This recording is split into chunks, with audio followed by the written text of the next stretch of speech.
Out the AFC West. The Raiders and Broncos are riding tall in the saddle, but lurking for one final ambush, the Kansas City Chiefs.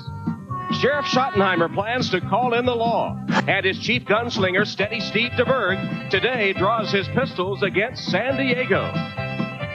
The steady aim of Cannon Christian Okoye will be missing from today's showdown. He's wounded, but the Chiefs still have plenty of firepower. Battling Barry Word can pound you into submission, and handy Harvey Williams has the speed to attack the flank. Dangerous Derrick Thomas is so quick on the draw he can disarm a foe before weapons are drawn. It's lights, camera, action as the Chiefs try to tame the Wild West.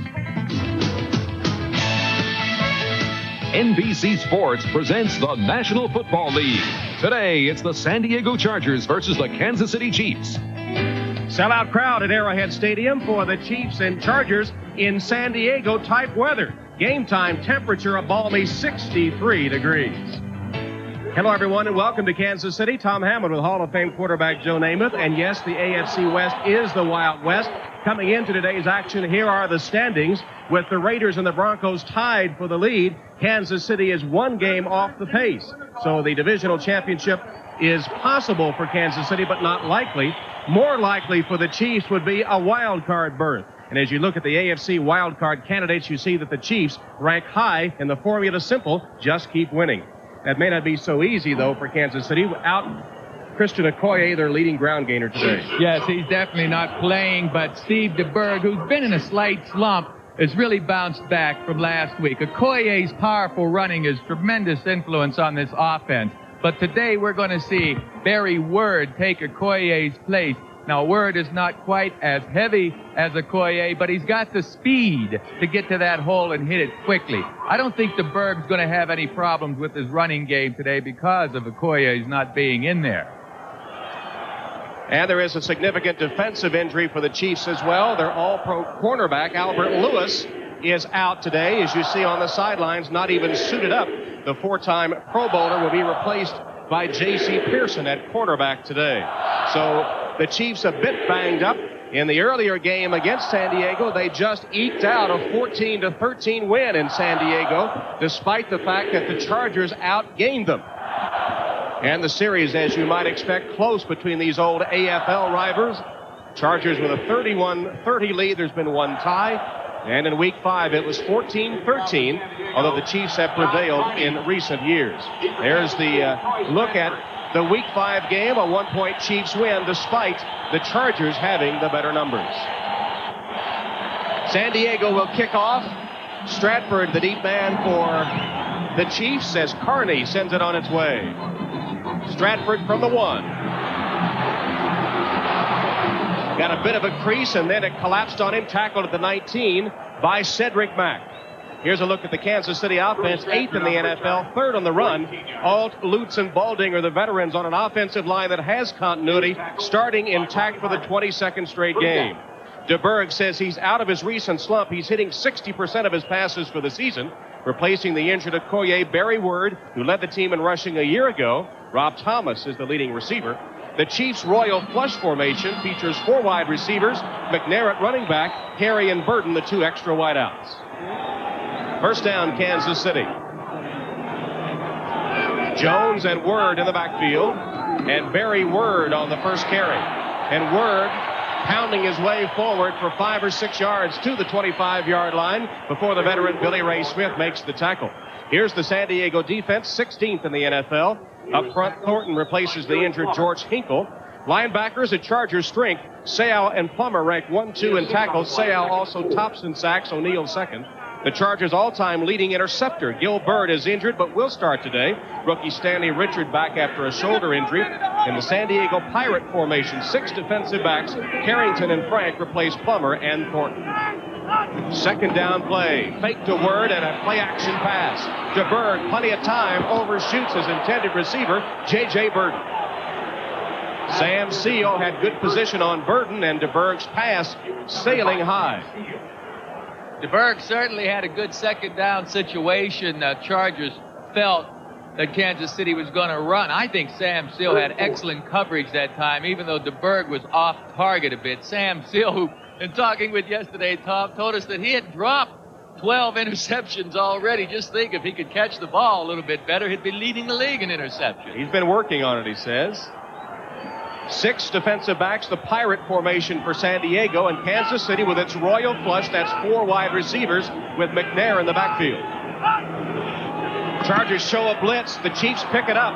DeBerg steps up and delivers complete to Thomas. And Rob Thomas has a Kansas City first down to the 46-yard line. Finally tracked down by Stanley Richard.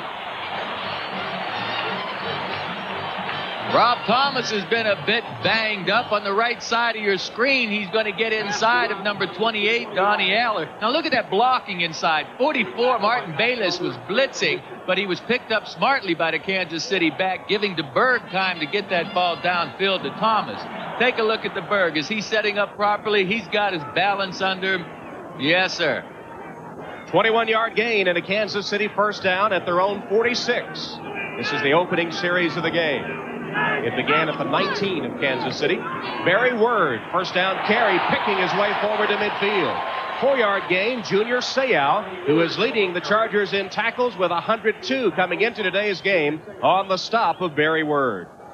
Phenomenal player, this Junior Seau, or certainly can be. He's got speed at linebacker like his mate Gary Plummer says he's never seen. Junior Seau, just his second year, is going to be one of the best, folks. If he stays healthy, he can do it all. All-American first-round draft choice out of Southern Cal, scheduled to be married in the offseason. Second down.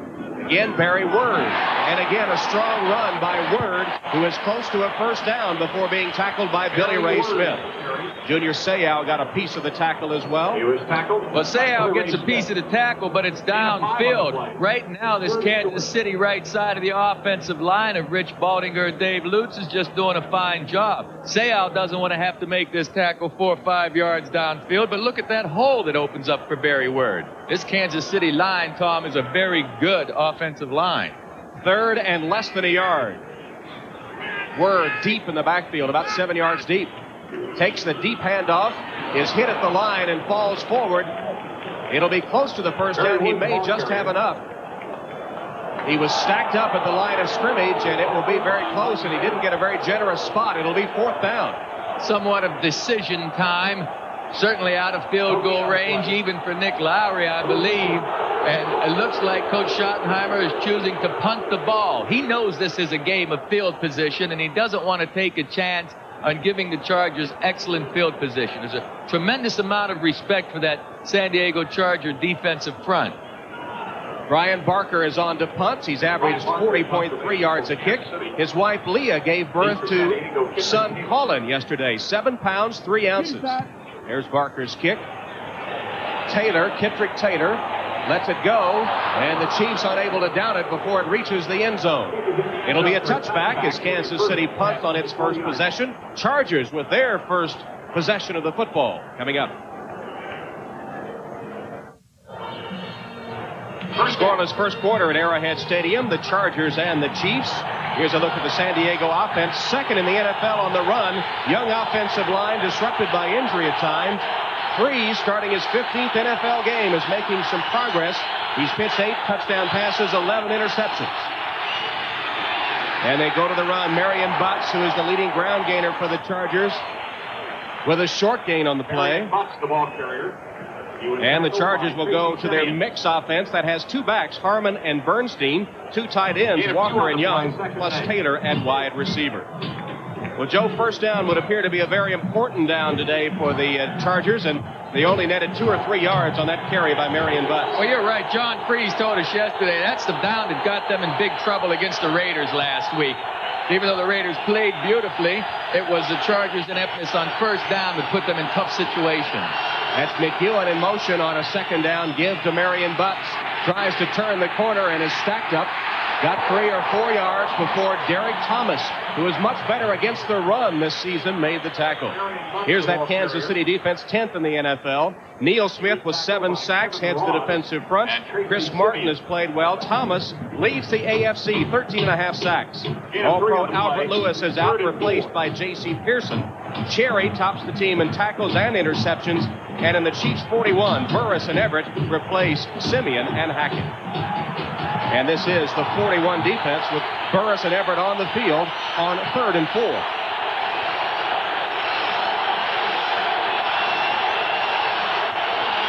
Bernstein in motion. Freeze, first pass, complete to Bernstein. First down across the 40-yard line. Duron Cherry coming up to make the tackle as John Freeze, who went 0 for the first half against the Raiders, hits his first half of this day, a gain of 15. Oh, and Freeze gets hit from the left side. I mean, there's pressure right now by Kevin Porter. Safety blitz that time, but Freeze read the play and quickly got the ball out there. Freeze has improved dramatically with recognizing defenses and knowing where to go with the ball much more quickly than he had earlier in the season. Kittrick Taylor wide to the left. Ronnie Harmon wide to the right. First down play. Walker in motion. Fighting forward for a gain of 3 or 4 yards once again is Marion Butts. First 10-minute ticker of the day.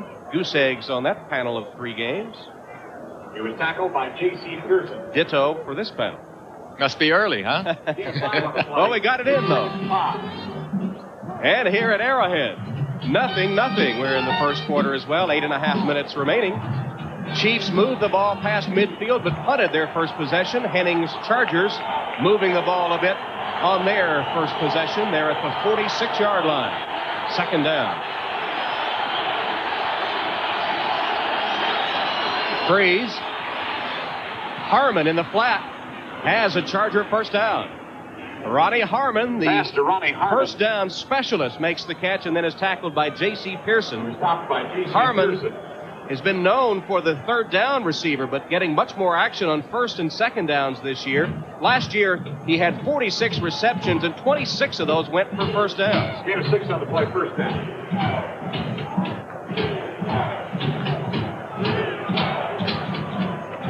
J.C. Pearson replacing Albert Lewis, a little shaken up on that play, and goes to the sidelines. Eric Everett has come on to replace him. Now, you see, this is where if you have a veteran team, veteran quarterback and receivers, right now you attack Eric Everett. Even if you have a running game, you want to send your best receiver at the substitute defensive back. I don't think the Chargers will do it because they'll stay with their game plan. Everett, the bottom of your screen. Let's see if they go after him. Yes, they're looking that way. Complete short in the flat, though, and the pass taken by Derrick Walker for a Charger gain of about 3 or 4 yards. I like that. That showed me some confidence by Dan Henning and this young man, John Freeze, right there. Going with that play-action pass, testing Everett on the corner with one-on-one. Now, Freeze sees he's not there. He's not open, so he comes off his first receiver, throws the ball out to a secondary receiver, and gets a nice play on first down. So Freeze looking good on the Chargers' first possession. Those are his numbers for the season. We've talked about Freeze's accuracy and all. Part of the reason for a problem with accuracy is not recognizing defenses quickly. And now Freeze is doing that much more efficiently. He's improving. Nate Lewis, the only wideout. McEwen in motion. Marion Butts falls down and then crawls forward for a yard or so. Neil Smith covered him before he could get up and run further. Oh, Butts had a little daylight. Yes, he's upset. Of course, he stumbled over his own feet or maybe that turf. Watch how the room develops on the right side of the screen for the cutback. Look here, that's where Butts wants to go right now, but he trips. Oh, me. That could have been a good gainer for Butts, and he knew it. Kansas City goes with that 41 defense again on third down, but since Everett is already in the game, Washington and Burris come in, and the Chargers show us their mix offense with Harmon and Bernstein in the backfield. Taylor is the lone wideout, set right. Bernstein in motion. Harmon hit and driven back a yard short of the first down. That was a big league tackle. You know, that wasn't one of those big busts and all. But Deron Cherry comes up there and makes contact one-on-one with one of the better running backs in the league, no doubt, and yet Cherry doesn't allow Harmon to fight forward. He stops him right there, and they're going to come up just about a half yard short of the first down. There he is, Deron Cherry, and Coach Henning looks like he's going to take advantage of this field position and go for the first down. So on 4th and 1, the Chargers, who have tried on 4th down more than any team in the NFL and have hit on 10 of them, will try it here. Bernstein and Butts in the I formation. Bernstein, first down, finally thrown back, but I believe his forward progress will be enough for the first. Yes, first down, San Diego. Deron Cherry came in there with a tough hit and eventually drove the 240-pound Bernstein back, but his forward progress was enough for the first down. Looks like Deron Cherry shaken up on the play. That could be a huge loss for Kansas City. Marty Schottenheimer says Cherry, the perennial All-Pro in his 11th year, is having his best season ever. He leads the team in both tackles and interceptions, and just last week picked up his 50th career interception. Only 26 NFL and 3 other Chiefs have 50 pickoffs. Deron Cherry shaken up while they tend to him. We'll take a break in a 0-0 game from Arrowhead. Tom Hammond and Joe Namath at Arrowhead Stadium. Deron Cherry shaken up on the last play on the sideline now. Albert Lewis already out with an injury. The ranks getting a little thin in the secondary for the Chiefs. J.C. Pearson, injured earlier, is back on the field. Threes to pass. Too high for his intended receiver, Nate Lewis, with J.C. Pearson covering on the play. I don't know that that was too high, though. You know, as a quarterback, I'm saying, geez, the guy gets 2 hands on the ball, has plenty of time to look at it. He's supposed to catch this. You folks at home decide, is this pass too high? It goes right through his hands. If you think it's too high, you must not be a quarterback. Oh, I thought it was too high. I'm going to be on Lewis's part. I'm used to all that quarterback stuff from you. Well, that's the kind of play to be a successful team. You've got to make work. I mean, Freeze was close enough with that. That catch should have been made. Open receiver, one-on-one. You need that kind of catch. 11th play of the drive coming up.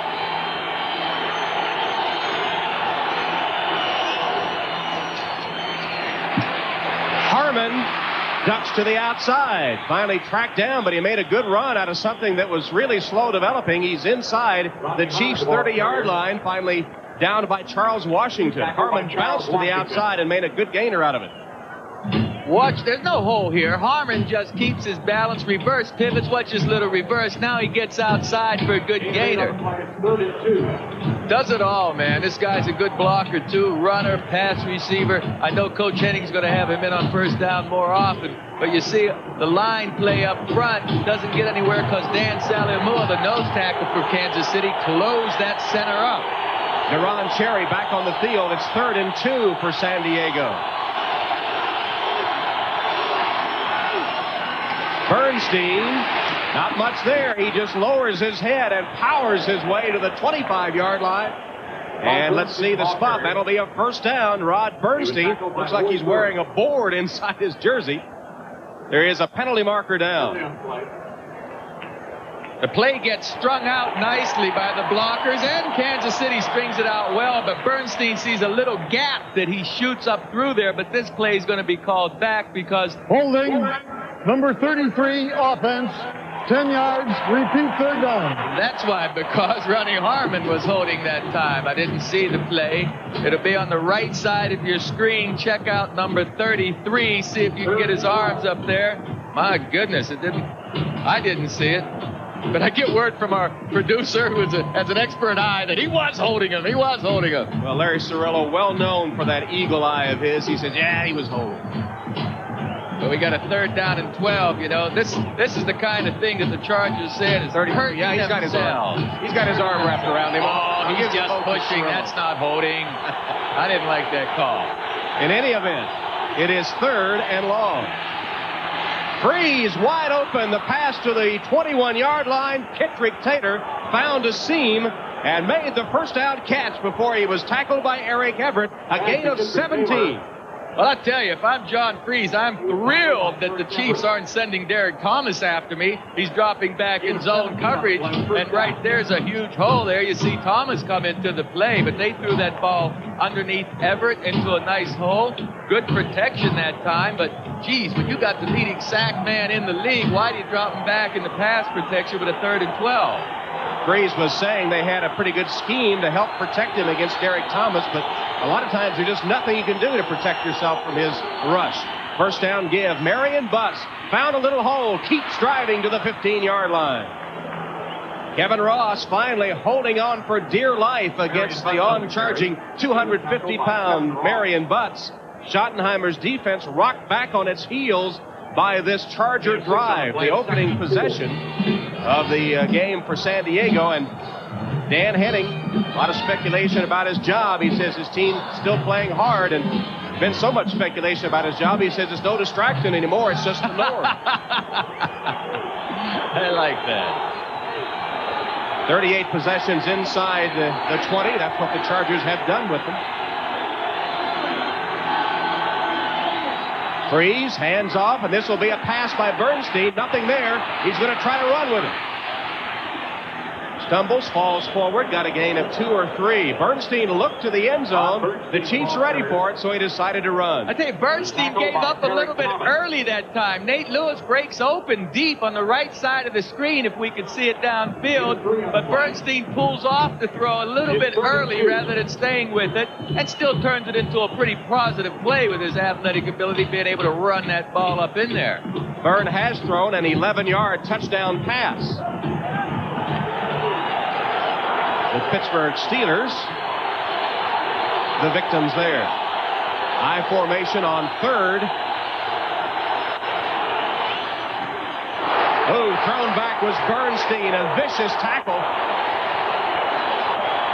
Simeon, the NFL Player of the Week for his performance against Seattle when he had 6 tackles, 2 sacks, a fumble recovery, and a fumble forced, throws back Bernstein. Well, watch this hit. You can almost feel it at home right now. Boom, looky here. Backwards. Actually, Simeon got a little help from the inside. Bernstein leaves his feet and doesn't go any farther once those red helmets hit him. 4th and short, Tom. These Chargers are going for it again. They're going to pass on the field goal attempt and will go for it from their 11-yard line of the Chiefs. Already have converted 1 4th down this drive. Bernstein stood up, still fighting. I think he's to the 10 and a first down. A tough run by Rod Bernstein. Wonderful effort by Rod Bernstein. I mean, he's just running that ball, gets hit, fights forward again, and this is after he got nailed on the last play, I might add. He finds a little crack in there. Now watch this hit right up in here. Straightens him right back. Look at that. And then he fights forward for more yardage. There's no quit in that young man. Each team with 1 possession in the first quarter. The Chargers with a long time-consuming drive. We'll see the quarter come to an end. Let's see if they can get the play off. And the quarter will end before the ball is snapped. So that's the end of the first quarter. A long drive by the Chargers. Will it pay off in a score? We'll find out when we return to Kansas City. Ready to start the second quarter in the final home game in the regular season for the Kansas City Chiefs. And a pretty much must-win situation for Kansas City. At the end of the first quarter, here are the stats. 1 possession each team. Look at the time on this drive by the Chiefs. 17 plays over 11 minutes. So far, it's covered 71 yards. First down, San Diego.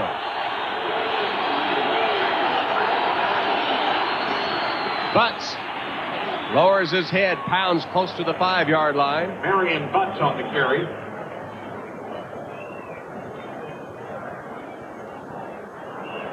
Marion Butts seems to be having some trouble with his footing. Watch number 89, Derrick Walker, here with his block, getting up inside and kicking out on Griffin, the defensive lineman. But you see, Butts kind of loses his footing again to really negate a bigger gain. There was a nicer hole to the right. Give Butts a gain of 3. And Deron Cherry, shaken up for the second time in the game, had his bell rung earlier and returned. And then getting a piece of the tackle on Butts, injured once more and leaving the field, replaced by Charles Washington. 2nd and goal for the Chargers. The ball spotted at the 7 of Kansas City. The Chargers, the 2nd leading rushing team in the league, trailing only the Bills. Kansas City close on the heels of San Diego. McEwen to the outside. Lewis wide to the left. butts the running back. That's Lewis in motion. Freeze to pass to the end zone. Lewis for the touchdown. Nate Lewis cutting to the inside, got the inside position. Freeze drilled it in front of Kevin Ross, and the Chargers, with a time-consuming drive, have the touchdown. Well, I know Coach Schottenheimer's cool, but this is a big game, and it's not time to be concerned. You see Freeze is going to get hit late by Simeon 54, but not before he can get that ball off. I tell you, that was one fine catch by Nate Lewis. It was kind of behind him, Tom, but he reached back with that left arm and clung to the ball. And John Carney to attempt the extra point. And it's good. Nate Lewis with his third touchdown pass reception of the season. Freeze unloaded it before he took the hit, and the Chargers are in front. Team that knows what it means to Troy Stratford. Nate Lewis, number 81, sitting on the bench after catching a 6-yard touchdown pass from John Freeze. And the Chargers leading 7-0 as John Carney set to kick it off. Stratford deep for Kansas City. Impressive drive by the Chargers to open the scoring. High kick by Carney. Stratford settles under it at the 4. Stratford breaks free for a moment. He's to the 26-yard line. Had some running room momentarily before Donnie Elder closed down on him. The Chargers consuming nearly 12 minutes in a drive that took 18 plays. They lead. Wings Unlimited. Chargers leading the Chiefs 7-0 early in the second quarter. And, of course, the Chiefs known for those 3 good running backs, Okoye, Word, and Williams. In fact, there's a new deal out. This is a poster. I don't know if you can see it. Let's hold it in front of Joe just a little bit. It's called Backs by Popular Demand.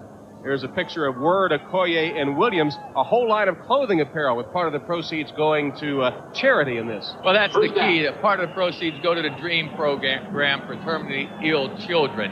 And I think that's a wonderful thing. But I like the way these guys look. Harvey Williams said he had to bulk up a little bit standing next to Christian Okoye. Some impressive bodies, especially Christian Okoye, who is missing today's game with an injury. And there's Barry Word, who is on the sideline for this series. It's Harvey Williams in the backfield for Kansas City. Flag down as DeBerg's pass is broken up. DeBerg's pass intended for the tight end Pete Holohan, and Gary Plummer knocked it away. Oh, Gary Plummer made a nice play that time, but his teammate Bert Grossman, I believe, was offside. Another one of those kind of self-destructing errors, not paying attention to the football. And are those antlers there offside, for Christmas? I don't number know 92 defense, 5 yards, no first down. Grossman was offside, and Barry Word has now come on for Harvey Williams as we check our starter 10-minute ticker. Well, Houston trying finally to clinch that divisional championship, breaks on top of the Steelers. The loser of the Giants-Eagles game can forget the playoffs. Giants break on top, and Cleveland playing well lately, leading Denver early. Good news to AFC West fans in this area. 1st and 5 now for the Chiefs, and DeBerg is sacked. Bert Grossman came rushing in from his defensive end spot to take DeBerg for a loss. Let's go to Bob Costas for an update. All right, Bob, Oilers on top at the House of Pain here at Arrowhead. The underdog Chargers, about 9-point underdogs, have a 7-0 lead. DeBerg in the flat to Williams. Williams with a first down across the 30 to the 33-yard line. Well, that's short of the first down, excuse me, as Williams took the pass in the flat. And Marty Schottenheimer, we were talking to him about the situation his team is in. We asked if there were any desperation, a must-win mentality, and he said no. He said if we play Chiefs football, winning will take care of itself. We asked him, with Chiefs football, what do you call that? He says, take care of the football, run the football well, succeed on play-action passes, and then have your defense eliminate the opponent's big plays and create some turnovers. That's Chiefs football. And after being embarrassed at Cleveland, they came back to win at Seattle, although they trailed early here. There's a pass complete to Barnett, and Tim Barnett has the Kansas City first down. He's to the 43-yard line. DeBerg spotting Barnett for the reception. Barnett breaking inside of Donald Frank.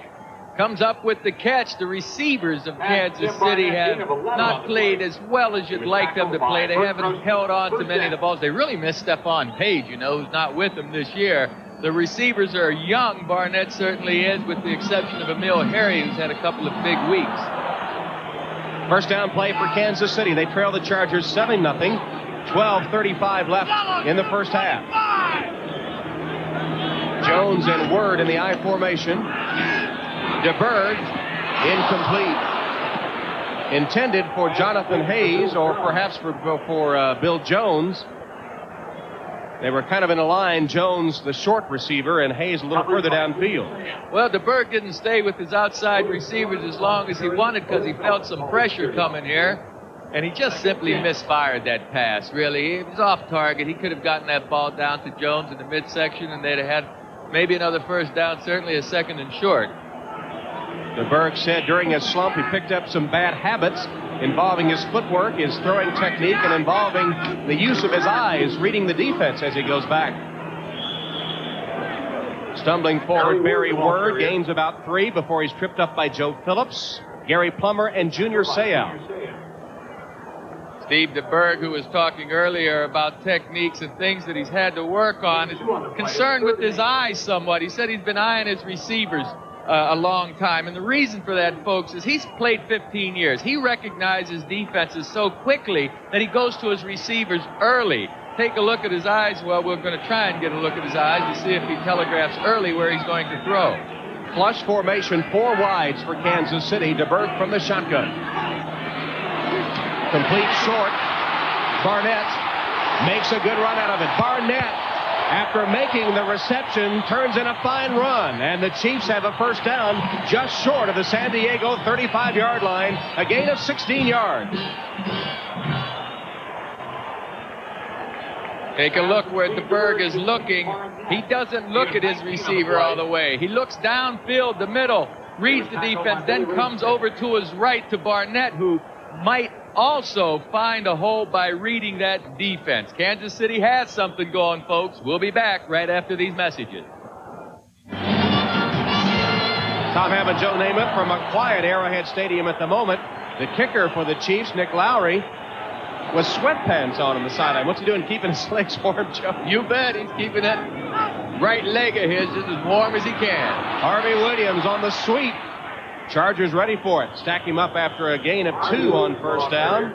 Williams unable to get outside as Martin Bayless came up from that strong safety spot to turn the play in and make the tackle. Big hitter Bayless is, having a decent year. He's almost like a linebacker. He's strong, but he's wily. He's able to read that run quickly. And with his San Diego teammates, they feel they know this offense of the Kansas City Chiefs. It's just a matter of getting into that hole quickly and stopping them. Bayless having that interception against the Raiders, the San Diego player of the game against LA.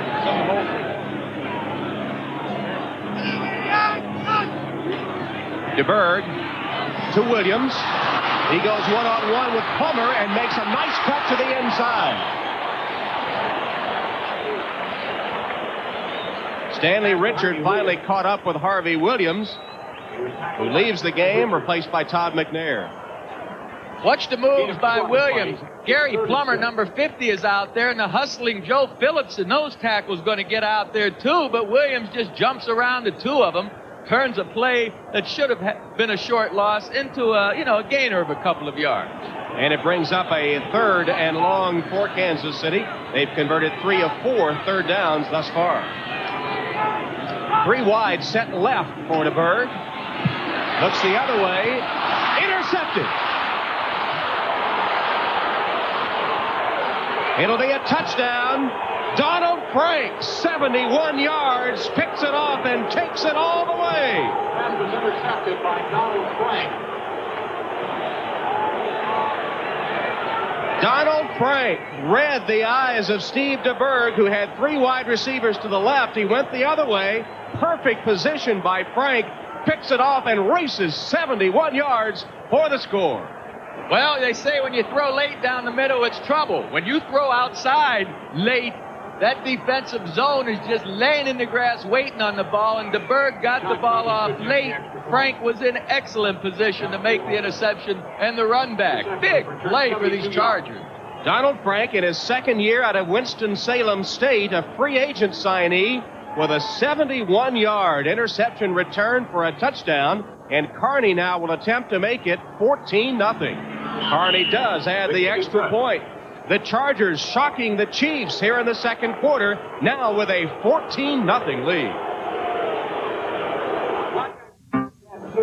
Troy Stratford. Big smile from Donald Frank after the biggest play of his NFL career, a 71-yard interception return for a touchdown. The coach is upstairs, I'm sure, saying congratulations as DeBerg now huddles with his coach, Marty Schottenheimer, and Marty has had a steady diet of counseling DeBerg of late, trying to help him out of that slump he's been in. Penalty marker down as Carney's kick taken by Stratford in the end zone. Stratford cuts back to the 26 or 7-yard line where he's tackled by Donnie Elder, and we'll check out the play.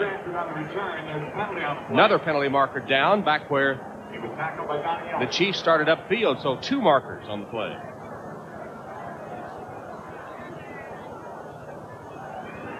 Offside, number 80 on the kicking team. Illegal block in the back, number 85 on the receiving team. The penalty's offset, re-kick.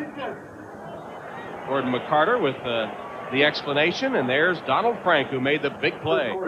Watch number 75 if you can see him, the nose tackle. The right tackle is going to come around and make DeBerg throw early. Joe Phillips right there. He should get some credit for this interception. A poorly thrown pass way to the outside of number 48, Todd McNair. And there's Donald Frank saying thank you very much.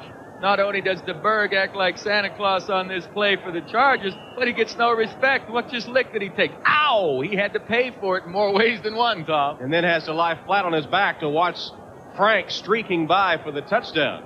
Team game, you know. If it weren't for Joe Phillips that time, DeBerg would have had a split hair longer and would have thrown a better pass. But Joe Phillips got in there to put pressure on him, forced DeBerg to throw early. Talk about insult to injury. Ooh, they went that away, Steve.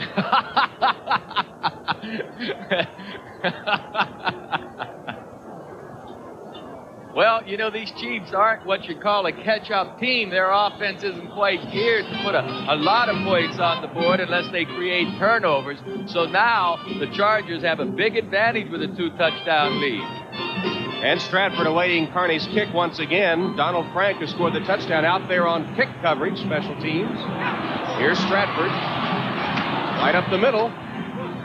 Finally written down at the 25-yard line by Craig McEwen, maybe a couple of others as we check our 10-minute ticker. This is our starter 10-minute ticker once again. Oilers clinging to that touchdown lead. Denver has tied Cleveland. Dallas goes up 10-0. Boy, the Saints have really stumbled of late. Chicago and New England on top. And around the league, this score will surprise some folks. The 9-point favorite Chiefs trailing 14-0. And as Joe said, not a good catch-up team. Charger defense, though, really coming alive, especially in the second half against the Raiders last week. DeBerg, incomplete. Pass intended for Emil Harry, and the rookie safety Stanley Richard arriving about the same time as the football to cause the incompletion. Well, the receiver's open. You'd like to get this kind of completion. Richards did close quickly, but not until the ball had already been there. Hey, I'd give Richards credit for that. I'd be the old quarterback then. I'm going to say, well, he should have caught that pass. But Stanley Richards, he wouldn't let him catch it. He made contact just as the ball got there. Richard had been on the receiving end of some verbal barbs in the media from Gary Plummer about a lack of playing hurt. Plummer says he doesn't regret that outburst in the paper, that he thought it needed to be said. There's Gary Plummer, who said some players on this team didn't know what it took to win. They had to play hurt. He says his statement, he thinks, is have a positive attitude. He says a lot of talent on this team, and they need to finish this season in a strong fashion in order to lay the foundation for some success next year. And judging by the first 2 quarters of this game, they're right on track for a big upset of Kansas City, which would give them a little momentum to close the season. 3rd and long. Looks like the Chargers may have been offside. DeBerg has it knocked away. Again, the pass a little off target. Close coverage by Gil Byrd. fans wanted perhaps interference. It looked like the Chargers were offside, and Kansas City will get another chance. Nice play by Gil Bert. Sure, the fans want interference. Heck, they're 14 points down. They'd love to see the Chiefs get something going. But Gil Bert, who missed last week's game because of an injury, as you see, was the first game since '86. I mean, for the last 3 seasons, Tom, you know the numbers. He's intercepted, 30 passes or so? Or Illegal motion, 81 offense, offside, 82 on the defense. Penalties offset, repeat third down. All right, watch number 22. He does not lose Emil Harry one little bit. Look how he breaks under him in beautiful position. Gets that left hand up there. Once again, the ball was a little bit off target. Harry wants the interference call, but doesn't get it. Good play by Bird, who has 38 career interceptions, tops on the San Diego list, and among active NFL players, number 5. McNair back there with DeBerg in the shotgun. This is 3rd and long.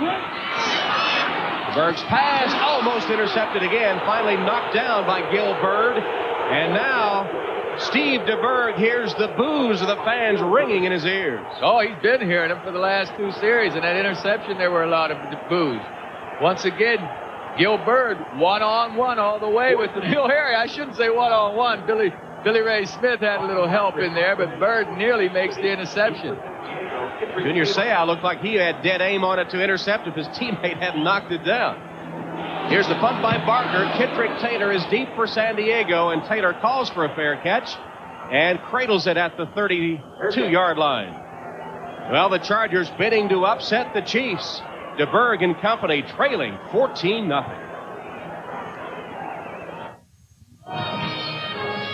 Henning and his Chargers looking to protect a 14-0 lead before halftime, and Marty Schottenheimer and the Chiefs trying to play catch-up, a role they don't really relish. And Joe, wasn't it Schottenheimer's first year here in Kansas City, 1989, when the Chargers upset them and ruined a chance of making the playoffs for Kansas City?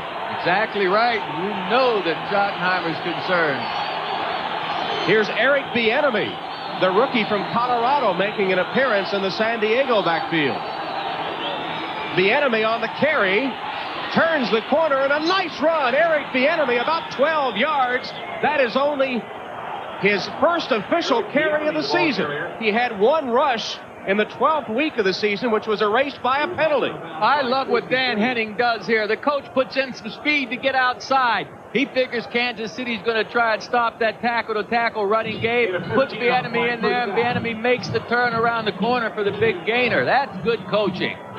First official NFL run by Eric Bieniemy nets him 15 yards. Bieniemy only 5'7". That probably held him to the second round. The All-American from Colorado. Bieniemy tries the other side, cuts up to midfield, and just across into Kansas City territory. Kevin Porter on the tackle for the Chiefs. Tackled by Kevin Porter and Dino Hackett.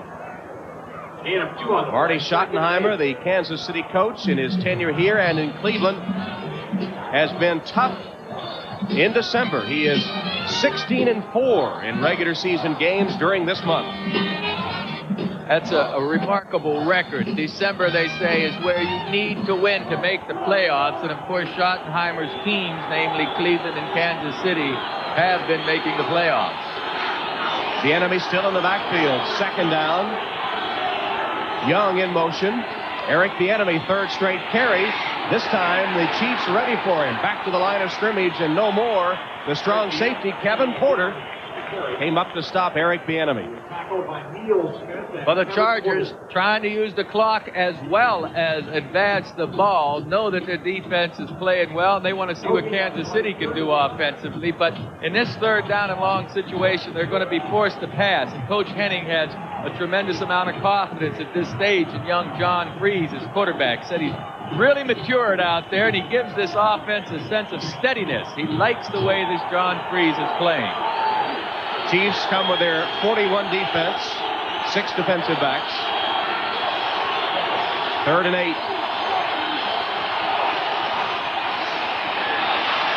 Freeze, pass, broken up.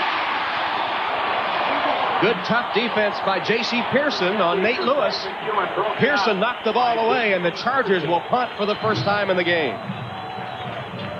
Nice play by J.C. Talking a little bit with those Chargers. They've been jawing back and forth a bit, but this Kansas City secondary, if it's not the best, it's certainly one of the best when Albert Lewis is in there. Of course, J.C. Pearson is filling in for the injured Albert Lewis. John Kidd had a very poor game a week ago against the Raiders, kicking to Stratford.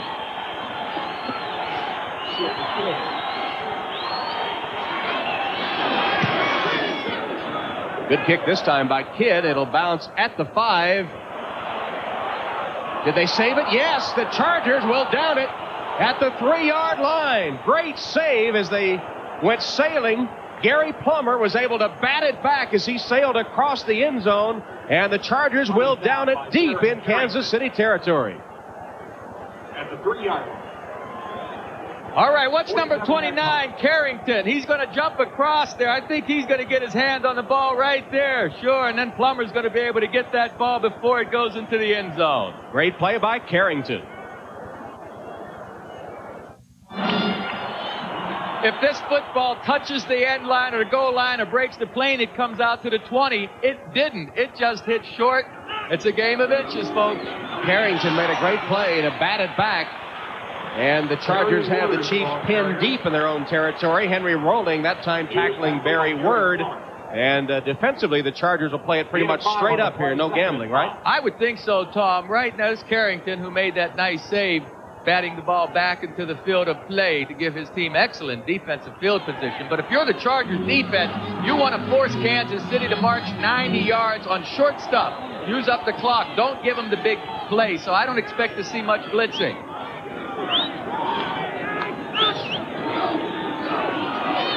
DeBerg's pass complete across the middle. Barnett with a reception. It'll be a Chiefs first down. Let's go to Bob Costas now for an update. All right, Bob, bad news all around for Chiefs fans. Their team trailing, and the Broncos now tying the Browns in Cleveland, a place where the Chiefs lost a couple of weeks ago. Quickly through the hole, Harvey Williams spurts free for a gain of close to 10 yards. Williams using that quick-hitting speed, bursting free before he's tripped up by Stanley Richards. Nice hole up front by this huge offensive line of Kansas City. Rich Baldinger and Lutz push the lineman away. You see 77 Baldinger shielding the defender Plummer, and Harvey Williams with that burst of speed gets through there for the big 9-yard gain. Second and inches. Let's see if DeBerg goes for a home run here. Nope, plays it safe. Hands to Harvey Williams, and he got a yard. That'll be a Chiefs first down. Henry Rolling on the stop for the Chargers. Second and inches. Would you have gone for a quick-hitting long pass? Well, I seriously would have considered that, Tom. Certainly, and tried to come back with my big backs on the third down. But Coach Schottenheimer knows that San Diego's defense is going to play soft in that secondary. He knows that his offense is going to be forced to take the short stuff to go the distance with only 3 minutes and 42 seconds left. First down, Kansas City, trailing 14-0. Time for DeBerg. Pass incomplete. Emil Harry, the intended receiver, would only been a couple of yard gain. Gil Bird defending Harry and had good position. And DeBerg's pass, once again, not exactly on target. Well, when that defense knows you've got it, that they come antlers again. I wonder what... I don't know. A Christmas salute. Meantime, DeBerg has it against him right now because the Chargers know that he has to move the ball downfield quickly. DeBerg's offensive linemen are under a lot of pressure right now, pressure because the Chargers know they must pass the football.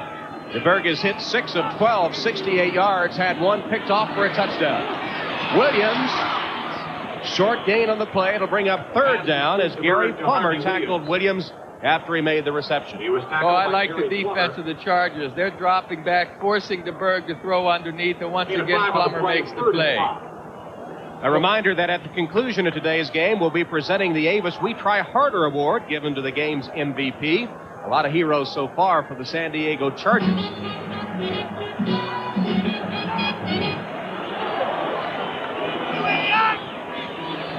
Third and 5 for Kansas City. DeBerg dumps it short of McNair. DeBerg was feeling some pressure that time and again missed on the pass. Oh, and he's hearing the boo birds too, and I promise you it doesn't feel good. I heard plenty of them in my days. On the left side, or actually DeBerg's right side, Bert Grossman's going to get in there to kind of disrupt the timing. You see Grossman almost getting around Baldinger. Good defense once again by these Chargers. So DeBerg has had a long afternoon, now under 50% completions. And Barker will punt to Taylor. Taylor calls for the fair catch. He's going to have trouble getting it, and luckily for him, it bounds out of bounds. He was tracking that ball all the way and never did catch up to it as the wind took it to his left. There's a flag on the play.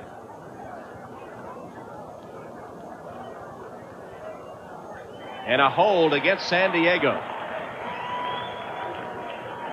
You mentioned that wind, Tom. It really does play havoc with the football when it goes that high. Taylor does have his hands full trying to catch that thing because the wind was blowing it away from him. There's the wind at the top of the stadium, and it swirls down on the floor, does it? You were down there. Number 59 receiving team during the kick. 10 yards from the dead ball spot. First down. So Greg Clark was guilty of the infraction. That'll set the Chargers back. Here's that wind, Joe. You were down on the field before the game, and it is swirling around. Sure, look how far Taylor has to keep going. And he gets the lucky bounce, getting it out of bounds. Sure.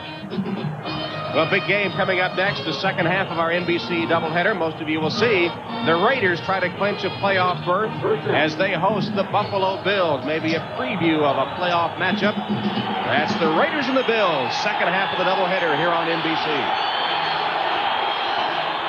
2:42 left in the first half. Chargers with a first down.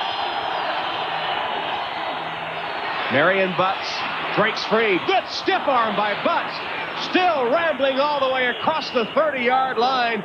Finally, Kevin Ross, grabbing jersey and whatever he can, manages to get Butts to the turf. 15-yard gain and one of the most vicious stiff arms I've seen in a while. Oh, it's a classic. Watch how he switches up. Well, he's not going to have to switch arms. He's going to hit Deron Cherry right there with that stiff arm and just put Deron on the AstroTurf. Take a look at this stiff arm. My goodness, is that strong. Oh, out of my way, Deron. Let me gain some more yardage. Wow. He just threw him aside. First down, San Diego. Butts, delayed handoff, has a hole. Hit. Bounces off, makes it to the 35-yard line. A 4-yard gain as we come to the 2-minute warning. Surprise at Arrowhead. 2 minutes left in the half. The Chargers up 14.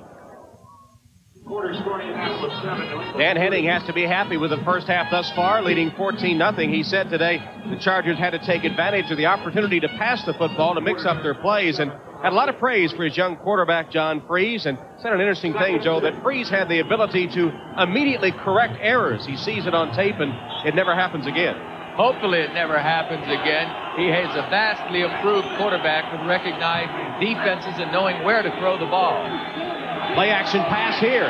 Freeze on target. Did the ball come loose?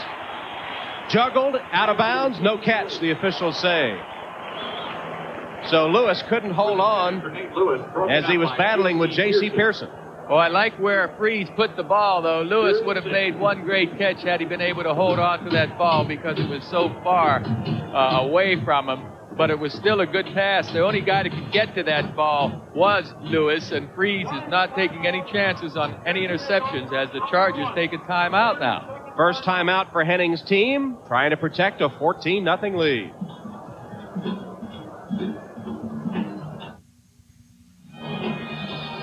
John Freeze, the 6th-round draft choice out of Idaho, has hit 5 of 8 passes, 50 yards, and a touchdown today. And the Chargers wanting more passing, not trying to protect a 14-0 lead. And, you know, Joe, Derrick Thomas hasn't been a factor in the passing game today, has put no pressure at all on the Chargers. In fact, Dan Henning said that they'd use more play action because of the presence of that man, Derrick Thomas. He hasn't gotten any rush today. Here he comes. Thomas in on Freeze as he threw it, and the pass broken up. Intended for Kittrick Taylor. Eric Everett knocked it away as Thomas was pressuring Freeze.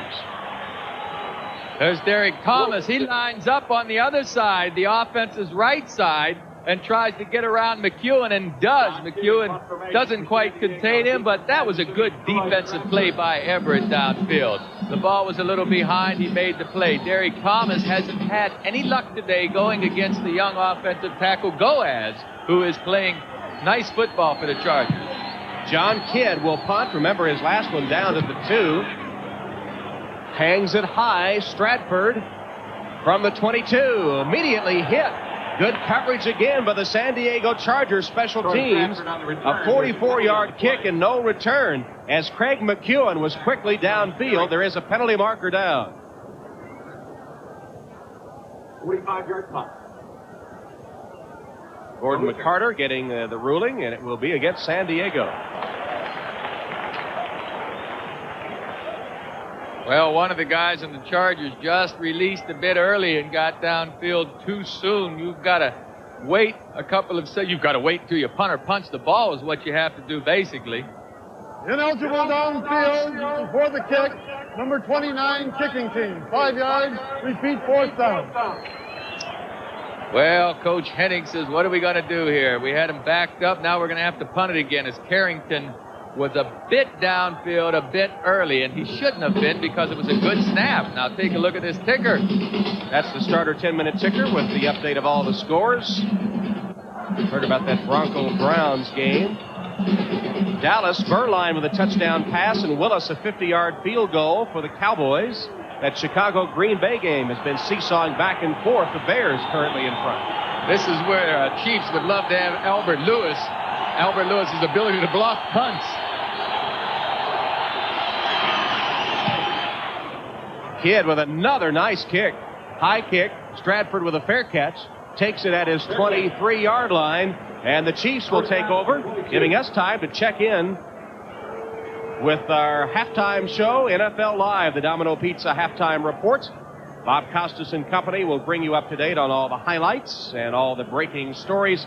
That's coming up at intermission after a fast first half here at Arrowhead Stadium. Hope the guys didn't step out for a coffee break because we're going to be done early in the first half here. Albert Lewis can only watch from the Chiefs sideline as he's seen his teammates fall behind 14-0. He may be the best defensive cornerback in the league right there, Albert Lewis. He's been sensational, and I alluded to the fact that he has this unique ability to block punts. He's able to read the snap and get off the ball quickly, so the Chiefs sorely miss Albert Lewis. Has blocked 10 punts in his career, has Lewis.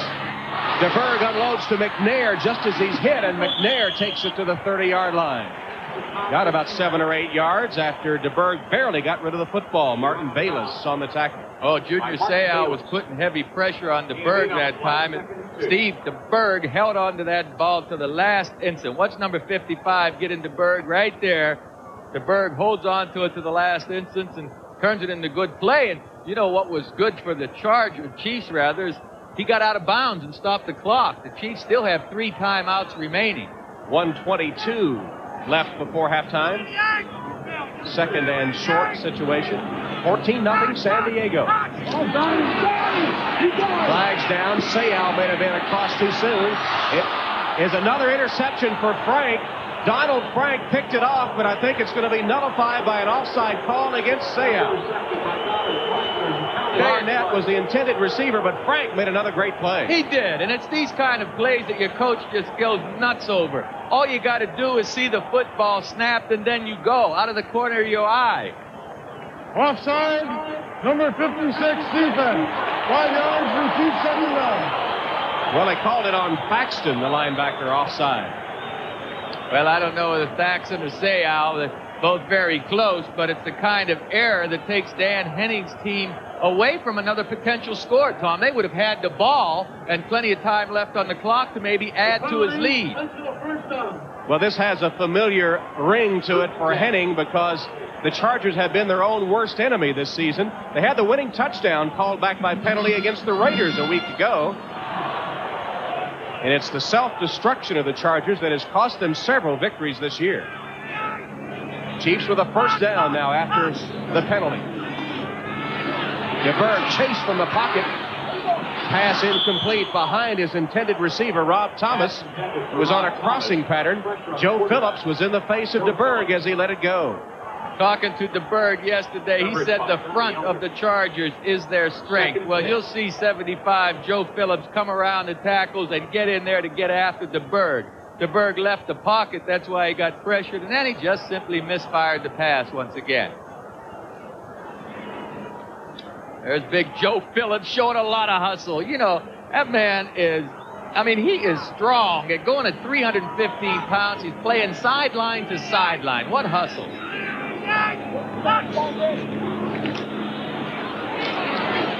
DeBerg's pass complete this time. Emil Harry makes a big catch. He's into Charger territory at the 48-yard line, where Kansas City will have a first down. Darren Carrington tackling Harry, but not until he had 16 yards. Well, Emil Harry, the last 2 weeks, he's caught 17 passes, and he's the wiliest receiver, the smartest receiver these Chiefs have, and DeBerg likes to go to him. He says Harry doesn't have that question mark on his face sometimes. His younger receivers, when they're running patterns, occasionally they're looking and they don't know for sure where to break, when to pull it up. But Emil Harry knows those kind of things. He's similar to Stephon Page, certainly doesn't have that ability yet, but Emil Harry, being around 5 years, is a sharp receiver. And Chiefs used their first timeout with an even minute left in the first half. And next Saturday afternoon, the Chiefs will travel to Candlestick Park to take on the San Francisco 49ers. Chiefs' final 2 games on the road at San Francisco and at the Raiders. And we'll have next Saturday's game for you, Kansas City and San Francisco. That's Saturday afternoon starting at 3:30 with NFL Live. A tough final 3 games for Schottenheimer and the Chiefs. Bill Walsh will be there on the broadcast as he returns to Candlestick, the scene of so many memories for him. Dickenberg and Bill Walsh on that Saturday game.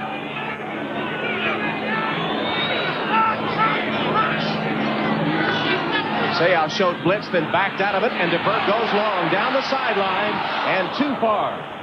Intended for the speedster, J.J. Burton, but even he, with that blazing speed, couldn't catch up to it. Sam Seal was trailing Burton, but the pass was too long. Good protection by the Chiefs front this time. DeBerg picks the right receiver, just simply overthrows him. You'll see Seal in a chase position and the ball going over their head, but Seal was closing quickly. He was closing ground on Burton. How do you assess DeBerg's first half? Is he out of the slump? Is the slump continuing? I think the slump is continuing. He was out of it last week against Seattle, but today he's been off target more times than he's been on.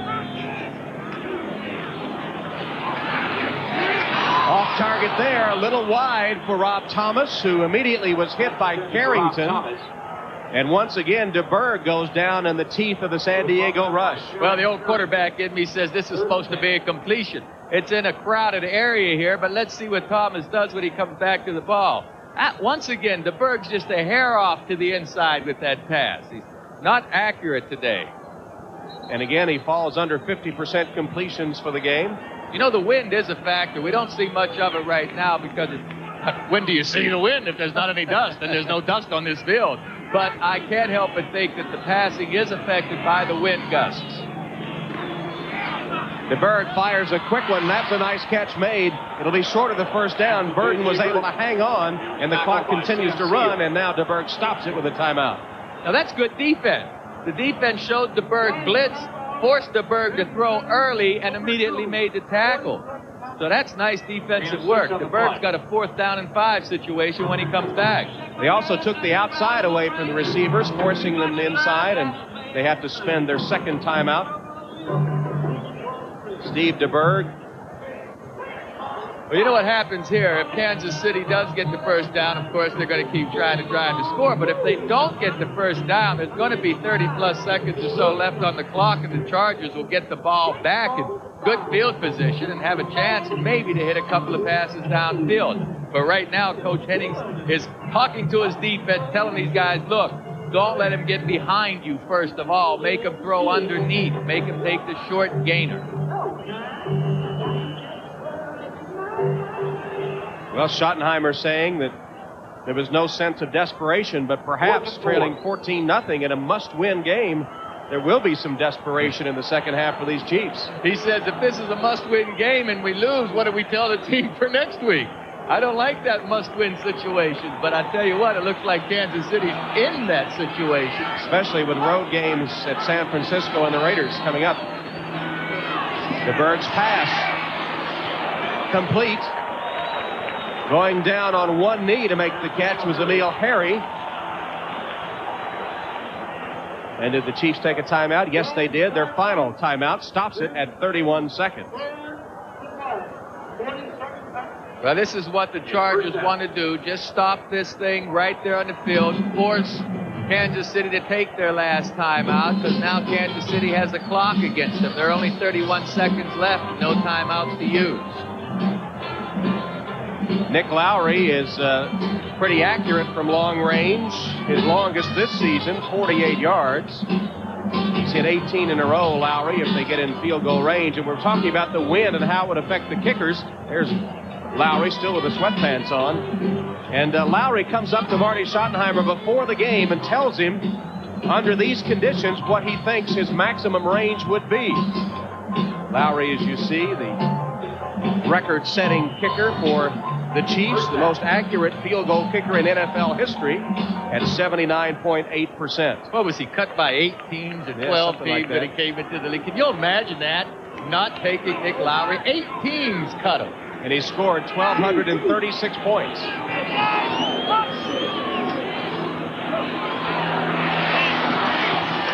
Short completion by DeBerg to Harry. And the Chiefs up on the line, ready to go. No timeouts left. Did the Chargers recover? Let's see. A discussion by the officials right now. They came away with the football, and now the huddle. A familiar sight in recent weeks. The two officials are kind of in disagreement. One of them motioned that it was a fumble and Chargers ball. The other official saying it was down. Gordon McCarter says Kansas City's ball. He was down before the fumble occurred. And they'll get this play off, Tom, before the replay. And a flag goes down. You hear the shouts from the Chargers. He's offside, or from the Chiefs, as DeBerg quickly killed the clock. Offside, 91, defense, 5 yards, no second down. Well, Leslie O'Neal had to be a little careless on that one because everybody knew what the Chiefs were going to do. Well, that's 3 offside penalties against these Chargers that have hurt them each and every time. Grossman recovered from his offside to make a sack, but the other 2 offside penalties really hurt him. The one negated an interception by Frank, and this time, well, you're giving him 5 yards closer for Nick Lowry to attempt this field goal if he gets a chance. The ball now at the Charger 29-yard line as the Chiefs trying to get a score before halftime. You see the time remaining. 14-0 San Diego.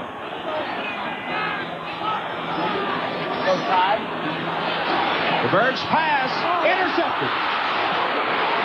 Carrington upended at the 30 after making his second interception of the season. DeBerg saw the man come open. He threw it. And Carrington, playing cat and mouse with the quarterback, broke on the football to pick it off.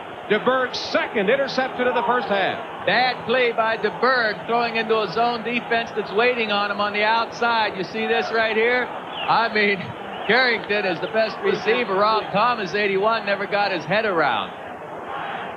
Take another look at it. You see Carrington just waiting for the ball, makes the play. A bad first half for Steve DeBerg. Excellent first half for these Chargers, offensively and defensively. Except for some penalties, San Diego has played a flawless first half on both sides of the football. DeBerg now 12 of 23, 2 interceptions in the first half. And Freeze wants more. Going deep down the sideline. Lewis can't get there. It was out of bounds if he had made the reception, as J.C. Pearson was giving him plenty of cushion. Well, I like that, though. I like Henning's confidence in Freeze. You see DeBerg being, well, he's got to feel poorly, but he's a veteran. He can overcome this. Don't worry about DeBerg. I like Henning giving his chance a shot to get in field position for a field goal or maybe even make the catch for the touchdown. That was a good play call right there. Chiefs' Dan Saliamua has injured his right thumb and is being x-rayed at the moment. Tom Sims, the backup nose tackle. Second down play for the Chargers. Marion Butts says the Chargers play it safe on this one. And the clock will tick away to end the first half. It's been a San Diego Charger first half. Henning and the Chargers looking good, trying to upset the Chiefs and ruin the Kansas City playoff hopes. We'll be back after these messages from your local station. The Chargers, with one long drive and an interception return for a touchdown, have a 14-0 lead over Kansas City as we get ready to start the second half from Arrowhead Stadium. Here's the kickoff by Nick Lowry to get the second half underway. Kitrick Taylor on the return tripped up as he came across the 15-yard line. And as we get ready to start the second half, I guess the big question after a poor first half by Steve DeBerg, does Marty Schottenheimer go to his backup Vlasic? Yeah, I don't think so. I wouldn't do it the first series anyway. Let's see how DeBerg can get going the second half, because that would break the continuity of this offense. We see Vlasic warming up and DeBerg standing around. I will be surprised, I promise you, if DeBerg does not start the second half. Well, the Chargers will have the football first. They had a very impressive drive early. They went for it on fourth down a couple of times. Maybe significant that Kansas City didn't go for it fourth and inches the first time they had the football, and they haven't had much of a chance since then of getting anything on the board. A DeBerg interception just before halftime kept them from having a chance at a field goal as they were in Charger territory. Freeze with a pass to McEwen, complete on first down for a gain of 14 yards or so. J.C. Pearson makes the tackle. Here's a look at the numbers from the first half. Well, one of the biggest numbers is that goose egg down the bottom for turnovers there by the Chargers. They don't have any. Their rushing and passing has been pretty well balanced, and time of possession is balanced, but there's two turnovers by the Chiefs have hurt their chances. So the Coors Light halftime stats showing us that total yards in favor of the Chiefs, though the Chargers are up 14-0. That's a flip-flop from the earlier game, which the Chiefs won by a point, even though the Chargers had the edge in the stats. Marion Butts. Butts with 6 Chiefs draped around him, keeps charging straight ahead. Got only 2 yards, but was lucky to get that much. I tell you, Kevin Porter may not get any credit for this last tackle on Marion Butts. Butts averaging almost 5 yards a carry there. Butts had his big blocker out in front of him, Roderick Thomas, and Porter just had to take down the blocker. There's Kevin Porter. They can say he won't show up in the stats on that last play, but if Porter doesn't sacrifice himself and take out the interference, that play's a good gainer. Nose tackle Dan Saliamua, injured in the first half, started the second half, but now has been shaken up again. Out of the game, Tom Sims in. Butts hit behind the line and dragged down for a loss. Bill Moss, the veteran defensive end, got penetration, hit Butts as soon as he had the football, and makes a big play for the KC defense. Moss on the left side comes barreling through there, following the lead blocking to make the play deep in the secondary. Nice play by Bill Moss. He's having a good year for these Chiefs up front. Saliamua back on the field for Kansas City at his nose tackle spot as the Chargers try to convert a third down. They've converted only 2 of 6 in the game. Saliamua back. 3rd and 9.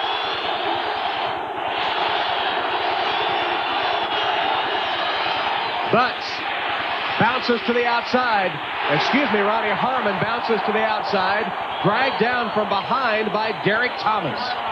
Derrick Thomas was brilliant on his last play. I mean, he flew across the line, rushing the pass. First of all, read the draw play. On the left side of the screen, you see Derrick Thomas shooting in, then falling back. You see him 58, how he reads that draw play, and then with his speed, he's able to bring down Harmon from behind.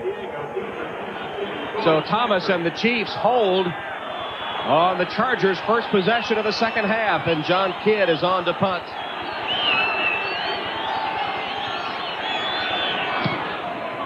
Stratford awaiting the kick. Backpedals and takes it at the 22, and then is swamped.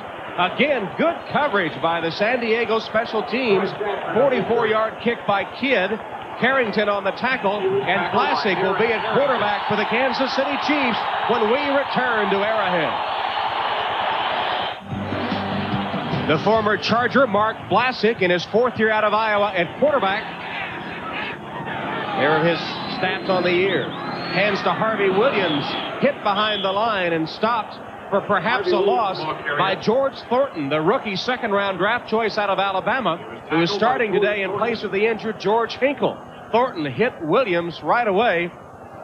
2 old Southeastern Conference rivals. Sally Amua still being tended to on the Kansas City sideline. Looks like he might taken a finger in the eye or something. Well, it looks like they have some solution. That may be a contact lens problem. Steve DeBerg, 15-year veteran, benched after a poor first half. Vlasic played for the Chargers, of course. His first pass is complete for a first down. Jonathan Hayes, the tight end, rambles across the 30 to the 31, and the crowd shows their appreciation. Junior Seau made the tackle, and they applaud the first completion, first attempt by Vlasic. Very accurate passer and a heads-up player. Smart quarterback that Kansas City was fortunate to get. But I tell you what, I'm surprised that Schottenheimer did pull DeBerg. I would have given him another series, maybe 2 this second half to get it going. But obviously Schottenheimer knows his Chiefs better than I do, and he has a lot of confidence in Vlasic. First down for Kansas City, trailing 14-0. Barry Word from the eye, the tailback, turns out 5 yards to the 35-yard line.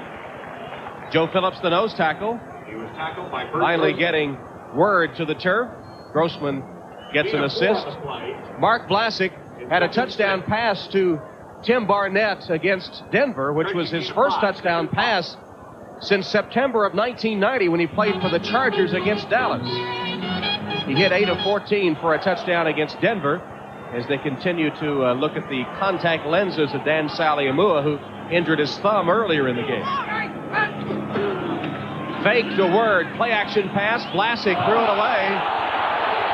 And the penalty marker down on an interference call as Barnett was knocked down by Plummer with the ball in the air.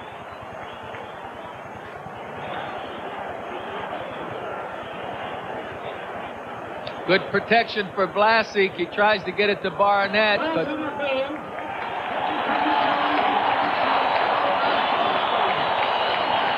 Plummer was just a bit early that time. He really didn't need to hit the receiver, but Plummer's just full bore ahead, and he got there here early to get that penalty.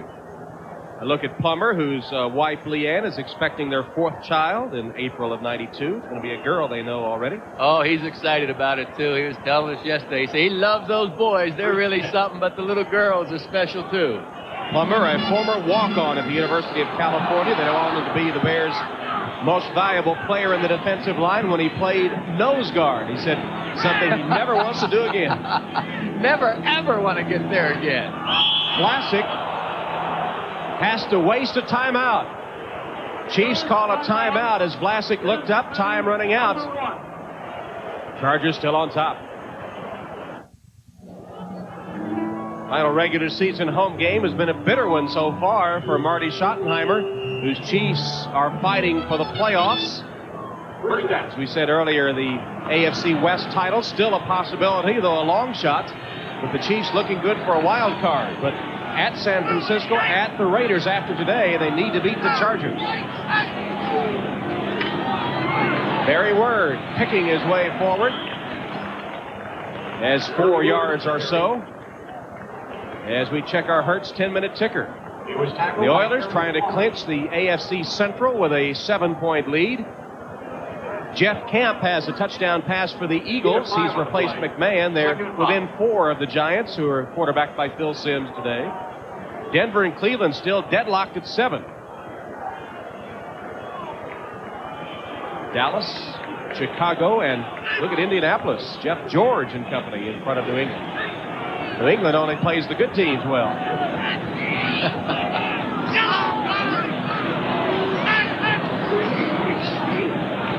Barry Word hit at the line of scrimmage and dropped for little or no gain.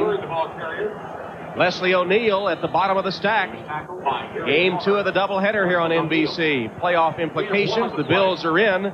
The Raiders can clinch a playoff berth with a victory today. They're fighting for the divisional championship as well, tied with the Broncos coming in. That's the second game of the doubleheader. Coming up after this one, the Bills and the Raiders here on NBC. Todd McNair in on third down. Mark Vlasic lines up in the shotgun. 4 wide receivers. This is that flush formation. Vlasic lobs it for Thomas and throws it away. Richard downfield covering Thomas as Vlasic, somewhat in desperation, just lofted that one down the sideline. Penalty marker on the play. And a hold against the Chargers. That's an automatic Kansas City first down. Holding, number 22 defense. 5 yards, automatic first down. Gil Byrd is guilty of the hold, so Henning's team suffers another costly penalty. The Chiefs were going to have to punt on 4th down. Instead, the holding call on Byrd gives Kansas City new life. Harvey Williams, the setback now. 60 yards in penalties against the Chargers, 0 Kansas City. Harvey Williams spinning his way into Charger territory to the 47-yard line. Joe Phillips takes him to the turf. Henry Rolling got a piece of the tackle, so did Leslie O'Neal.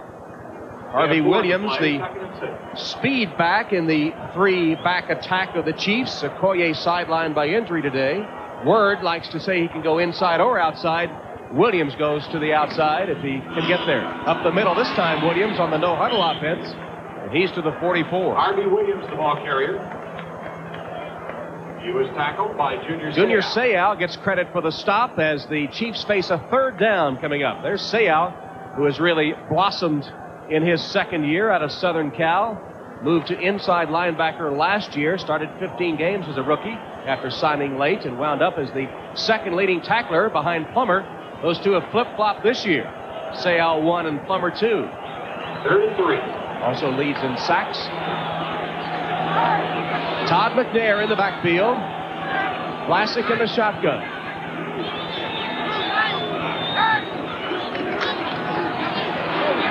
Vlasic's pass complete. Penalty marker down as Harry makes a first down catch and takes it all the way to the Charger 25-yard line where he's tackled by Martin Bayless. Vlasic says it's against the Chargers. There's a penalty on the play.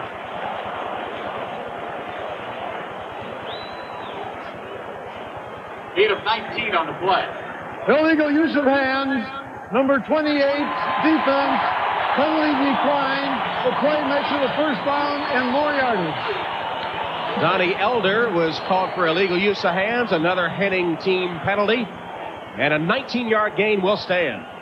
Well, Vlasic's an accurate passer, smart player. He got some pressure, but put the ball out front to Emil Harry, who's, once again, the last couple of weeks, he's caught a lot of passes, about 19 of them now. Actually, 21 now with 4 catches today, Joe, for 44 yards. Jones and Williams are in the backfield on first down. Reverse. Penalty marker down again, and that play to Burden will go for a loss as Williams handed off to Burden. He lost his right shoe, and he also lost a lot of yardage on the play. And they're getting ready to lose some more, too, because I believe John Alt might get called for a clip on Bert Grossman. Well, the Chargers certainly were not fooled by the reverse as Williams handled to Burden on the end around the reverse play. That play in a heap of trouble from the start. Well, Billy Ray Smith was heads up that time. Schottenheimer sees the pursuit of these Chargers and tried to run the reverse, but Billy Ray Smith read it first and caused the reverse to get very deep in the backfield, disrupted the timing. Illegal block, number 76 offense. Penalty accepted. 10 yards from the previous spot. Repeat first down. Big John Alt getting called for it. There's Billy Ray Smith. Watch how he reads. You see, he breaks back there now. He knows it's a reverse, so he's going to ruin the timing, force the ball carrier deeper, and then there's nowhere to go because the pursuit of the Chargers is there. Are you surprised they took the penalty instead of the loss in the play? They get the down over now with the penalty. That surprises me because the loss was nearly the same place. First penalty against Kansas City today.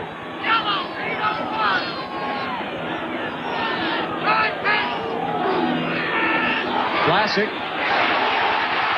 knocked away. Good recovery, and that'll be an interference call on Cedric Mack. Barnett was behind Mack. He recovered, but made contact. And the Chiefs will have an automatic first down deep in Charger territory. Pass interference, number 47 defense, first down. You know what caused the interference on Mack this time? An underthrown pass. This ball is slightly underthrown, so the receiver slows down a hair, and then Mack, who's in a chase position, runs into him. You see that? Mack actually made a beautiful play with his left hand, but his right hand had hooked the receiver. Knocked the ball away with his left, but made contact with his right. And so the Chiefs have a first down. That's what they've done inside the 20. This ball on the 11-yard line of San Diego. Vlasic for the end zone. Harry, well covered. Vlasic throws it away. Coverage by Gilbert. Gilbert step for step with Harry, and O'Neal putting pressure on Vlasic.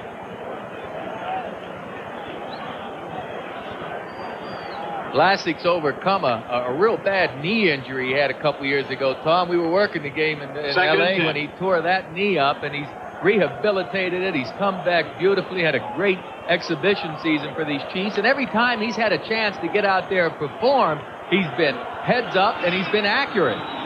He missed all the 89 season with that knee injury for San Diego that he had suffered as the Chargers upset the Rams in Anaheim. Vlasic chased, unloads to Williams, and that'll be incomplete, and another penalty marker is down. Pass intended for Harvey Williams. Billy Ray Smith colliding with Harvey Williams. Smith actually had his back to the play. Well, Vlasic gets the ball out early, or late rather, and Smith doesn't see it. He could make this interception if he sees it. I don't think they're going to call the penalty there. They're going to call, oh my goodness, they're going to call it against the Chiefs for offensive pass interference downfield. Okay, it will go against Kansas City. I think. Now, I well, he could be wrong. Kansas City's way. He did, but you know these guys could be wrong now and then, too. No. Pass interference, number 82 offense, penalty declined, third down. So Barnett called for the interference. The Chargers declined the penalty, and it will be third down. 11th play of the drive for Schottenheimer's Chiefs, who desperately need some points. They trail 14-0 with 5:38 left in the third quarter. 3rd and 3 from the 11-yard line. 3rd and 10, I should say. Pass knocked down. Vlasic's pass, intended, I guess, for Barnett. Knocked down at the line of scrimmage. Stanley Richard got a hand on it. Nice play by Stanley Richard. The free safety blitzing. 24 get his right hand up there, I believe, and knocked that ball. Well, he got both of them up there. Came untouched. The blocking scheme wasn't suited for that rush. The rookie first-round draft choice out of Texas went airborne to knock it down, and now Nick Lowry is on to attempt the field goal. He has hit his last 18 in a row. This one from the 19 makes it a 29-yard kick. And he's perfect inside the 40 this year. From 29 yards, Lowry boots it through, and Kansas City, with 5:31 left in the third quarter, finally is on the scoreboard, but still trailing. The Amoco service vehicles in the parking lots. Steve DeBerg, a spectator now, benched in favor of Mark Vlasic, who just recorded a drive that netted a field goal for the Chiefs. DeBerg had a bad game his last home appearance, 4 interceptions against Denver, then threw 2 on the road at Cleveland. Seemed to bounce out of his slump at Seattle last week, but a poor first half here has him on the sideline. Here's Lowry's kick. From the 16, Elder reverses his field and makes it back to about the 17 or 18-yard line. Here's our Hertz 10-minute ticker. Donnie Elder on the return. Houston adding to its lead. The Oilers apparently on their way to a division-clinching victory. Giants still up by 4, and tooth and nail at Cleveland Stadium, still 7-7. New Orleans has come from behind to claim the lead at Dallas. Chicago still in front, and Indianapolis leads New England. At Arrowhead Stadium, it's 14-3, the Chargers leading. That's the time left in the third quarter.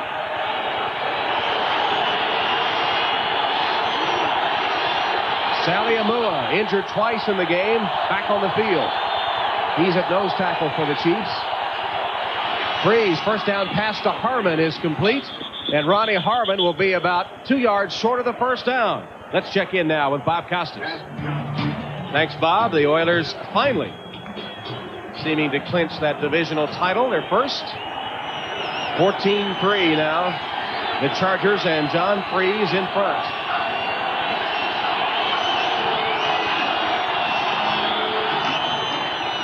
Rod Bernstein, man, he's hard to bring down. Bernstein plowing straight ahead to the 33-yard line. Chris Martin, Kevin Porter, and several other red-shirted defenders hanging on for dear life. Hope you'll join us for the Heisman Trophy Award show coming your way next Saturday at 7 o'clock Eastern Time here on NBC. I'm going to take Desmond Howard of Michigan. Joe, who do you like? I tell you, it's been a lean year for that kind of an award. I know somebody deserves it out there, but I think your Desmond Howard pick may be the leading contender. Yeah, I don't think much question about it. Howard even had that pose, remember, after he scored that touchdown in the end zone. I've seen that replayed 100 times. Yeah. You can see it made official here on NBC, 7 p.m. next Sunday Eastern Time here on NBC. Freeze backpedals, loses the football. Chiefs have a touchdown. Thomas.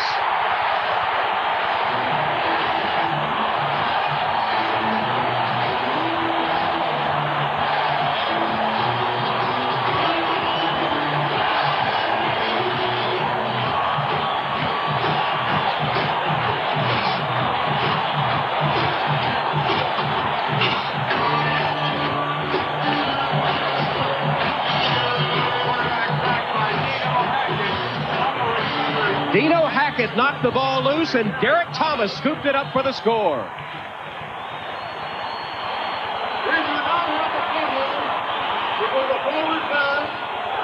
Ineligible receiver, number 67, and then hit the ground. It is an illegal legal forward pass that hit an ineligible receiver, lost it down, previous spot. Wow. So the ruling is it was a legal forward pass. It hit an illegal receiver, Leo Goaz, and it will not be ruled a fumble. The Chargers will retain possession. Schottenheimer's going to want a lengthy explanation of this one. Well, he's getting one. That official kind of moved his arm forward like Freeze was moving his arm forward. If we can see Freeze, does he in fact? There's his arm going forward, and that's where it caught. I'll tell you, that's close to a lateral even, but the ball is going forward. His arm is going in some direction anyway. I don't know whether it's a lateral or what. Well, he was being spun sideways, so I guess the momentum of Hackett taking him down is what forced him to throw it sort of sideways. Well, take another look at it. No doubt his arm goes forward as though he's trying to throw the ball. Look, folks, here it is. Right now he's throwing the ball. Now, what caused the incompletion? They could say the defender's right there on top of him, but the arm was going forward. Joe, I think it's a good call. What do you think? I think so, too. In fact, I think it is because the referee early on, Gordon McCarter, had given the forward pass signal as he was dropping back following the play. I'm surprised he didn't blow the whistle right away, but the referee did pump his arm to indicate it was a forward pass. Well, Schottenheimer's hot. Fritz Graff, the replay official, I'm sure has had a peek at it, and Schottenheimer was talking yesterday about replay, saying he was a proponent originally, now very much against it, said he's completely changed his position. Well, this is a good reason to change your position right here, and he was adamant about the way this system's been working. He doesn't like it. He wants to go back to the old way. And I don't know that we can ever do that, Tom, to get away from the instant replay. I kind of like it. He said the theory is good, but it never seems to work properly. Well, one more time, Larry Cirillo and Peter Bleckner will give us a look. Well, there's the arm going forward and losing the ball. Now, going forward, I don't know. Well, he was being twisted sideways. I think that the intent was to throw it forward. Kind of turned his body to avoid the rush and was being twisted. I believe it's a good call.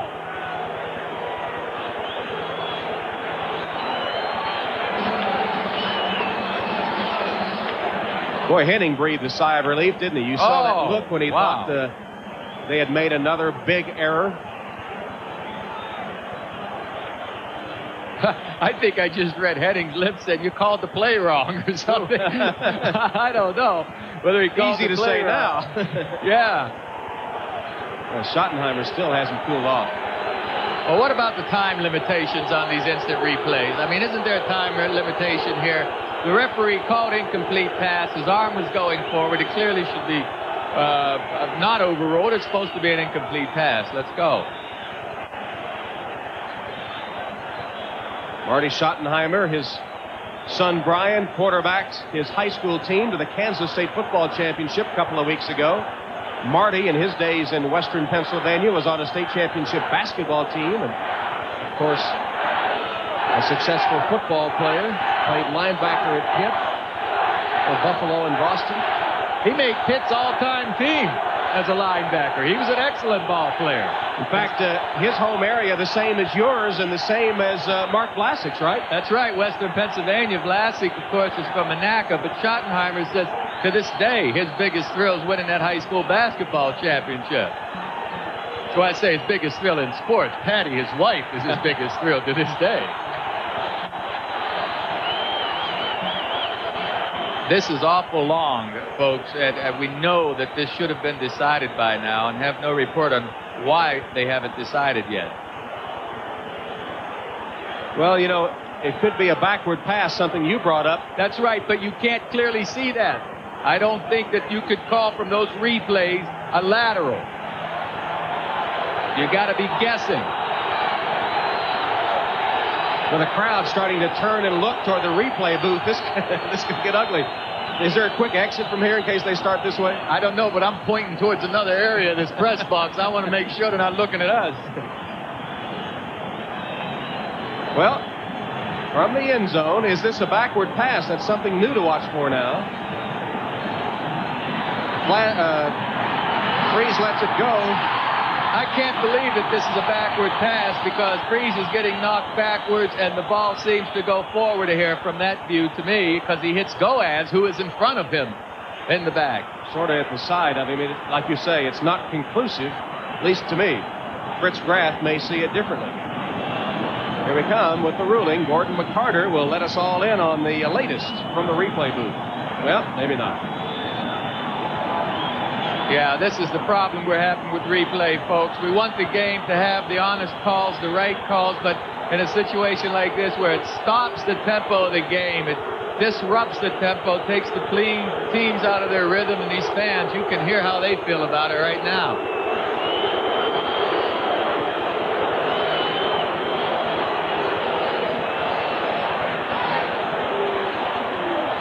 I didn't put a clock on it, but it's been a good 5 minutes.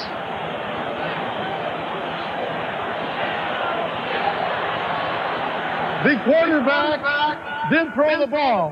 However, he threw it laterally. The backward pass hit the ground and was never recovered by the defense until the 1-yard line. After recovery, the defense is not permitted to advance a backward pass that's hit the ground. So it is a defensive ball, first down on the 1-yard line. Tom, he said two different things. He said a lateral pass laterally, and then he said he threw it backwards. These guys still don't know which way it went, and from those replays, you can't tell me conclusively that that was a lateral. No way. This is a lousy call, in my opinion. Well, it took a long time to unravel it. It works in favor of the Chiefs. They'll have a 1st and goal at the 1-yard line after the recovery by Derrick Thomas of what was either a backward pass or a lateral pass. At any rate, the Chiefs have a golden opportunity right here to get on the board and narrow the gap to 3. Indeed they do. Or 4. Jones and Word in the I formation. The power I. Saxon's in there too. Word. Touchdown.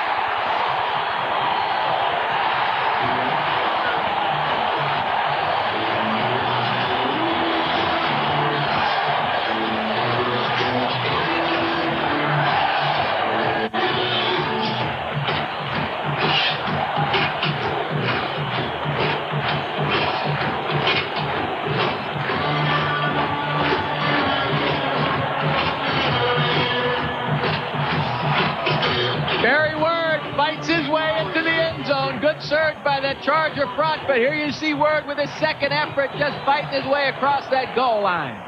Second touchdown run of the season for Barry Word, who for a while was the forgotten man in the Chiefs lineup. Kept his attitude right, worked hard, and it could pay off for the Chiefs, who get a big break. Maybe now Schottenheimer's in favor of instant replay. He's within 4. Dan Henning with a little extra time with the officials, some equal time after Schottenheimer gave him an earful earlier. The reversal goes against San Diego, and now Henning is hot about it. Boy, I'd hate to go to the racetrack with that man. He is absolutely snake bit. So much bad luck. You know, and that's what gets me. They talk about his job being in jeopardy. This man has 33 new players on his team since '90. He's not had a quarterback to use or work with since he's been with the Chargers.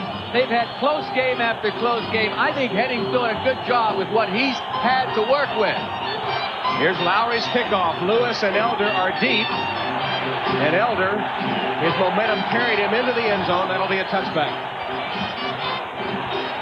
Well, the controversial play of the game was the pass attempt by Freeze. And let's take one more look at what was ruled Kansas City ball after a backward pass. Yeah, and I want to tell where this conclusive, definite lateral is. Now, there is no way I can tell for sure. 67 Goaz is in front. In front. Look at the difference where these two guys are. Take a look at this angle. On the left side, you'll see 67. Freeze is now 4 yards deep, almost behind the line, and Goaz was on the line. That still had to be a forward pass. Marion Butts on 1st down pounds out a couple of yards. Simeon and others on the tackle for Kansas City. Once Chris again, Martin too. Look at the line there. You see the line. Freeze is over the line and is throwing the ball beyond the line to 67's backside there.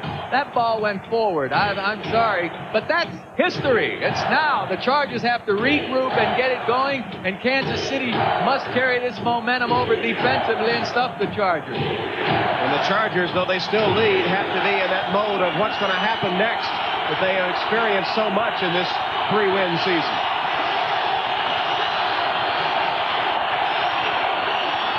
Fake to Butts. Freeze, man wide open is Lewis, and Nate Lewis takes it for a Charger first down, close to the Kansas City, or close to the Charger 40-yard line. Kevin Ross on the tackle, as Lewis, who had a touchdown earlier with a clutch catch here. Yes, but this protection has really been good. Now, you see Derrick Walker doing a good job forcing Thomas to the outside, and then Lewis is wide open over there with Ross one-on-one. Ross will have a hard time keeping up with Lewis with that kind of pass protection. 17-yard gain. Remember, Kevin Ross playing with a touchy ankle. He missed 2 games with an ankle injury, only returned against Denver a few weeks ago. Butts, good second effort, bounces off a would-be tackler and lugs for about 3 yards before Tracy Simeon gets credit for another tackle. Hertz 10-minute ticker shows us that the Oilers well on their way to victory in the 4th quarter now. Giants and Philly still a 4-point margin. They've completed a scoreless 3rd quarter in Cleveland, still locked up 7-7. Dallas, Walsh has brought the Cowboys, Walsh has brought New Orleans within 2, and Berline has done the job for the Cowboys. Chicago adds to its lead.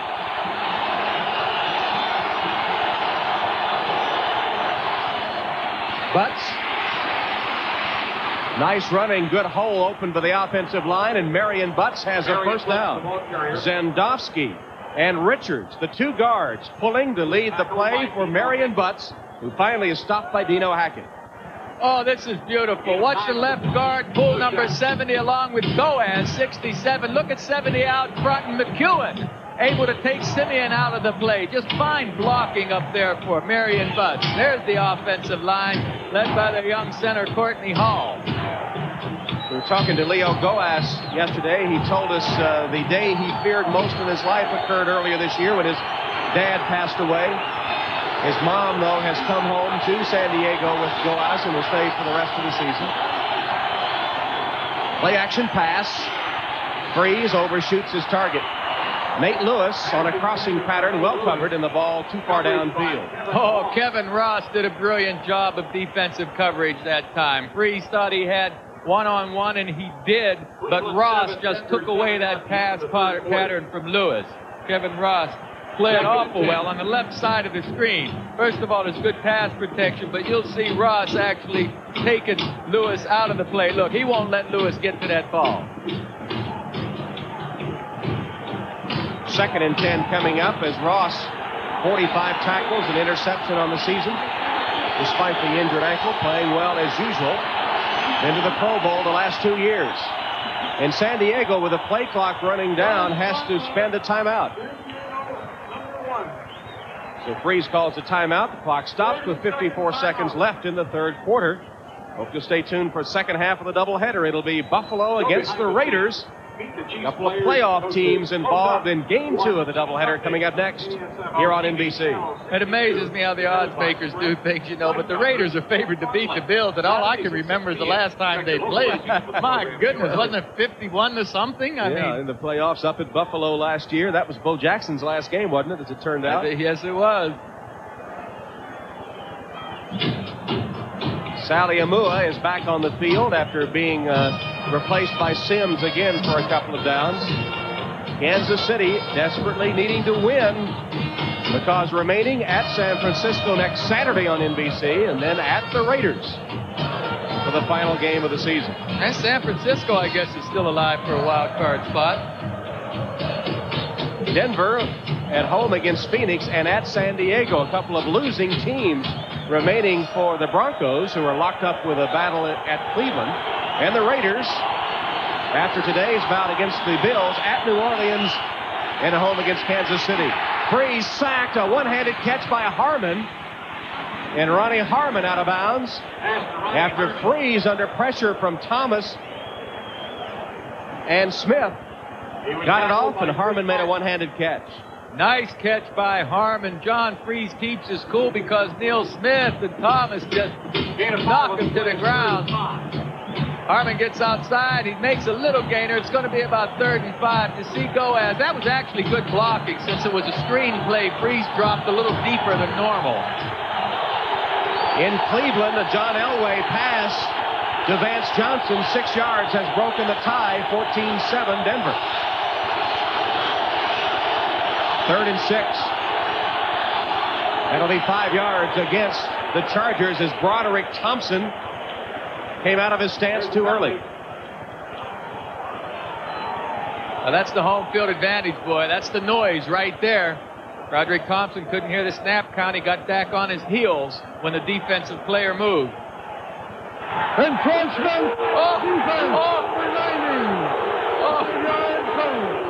Surprise. And me too. I tell you, I thought Broderick.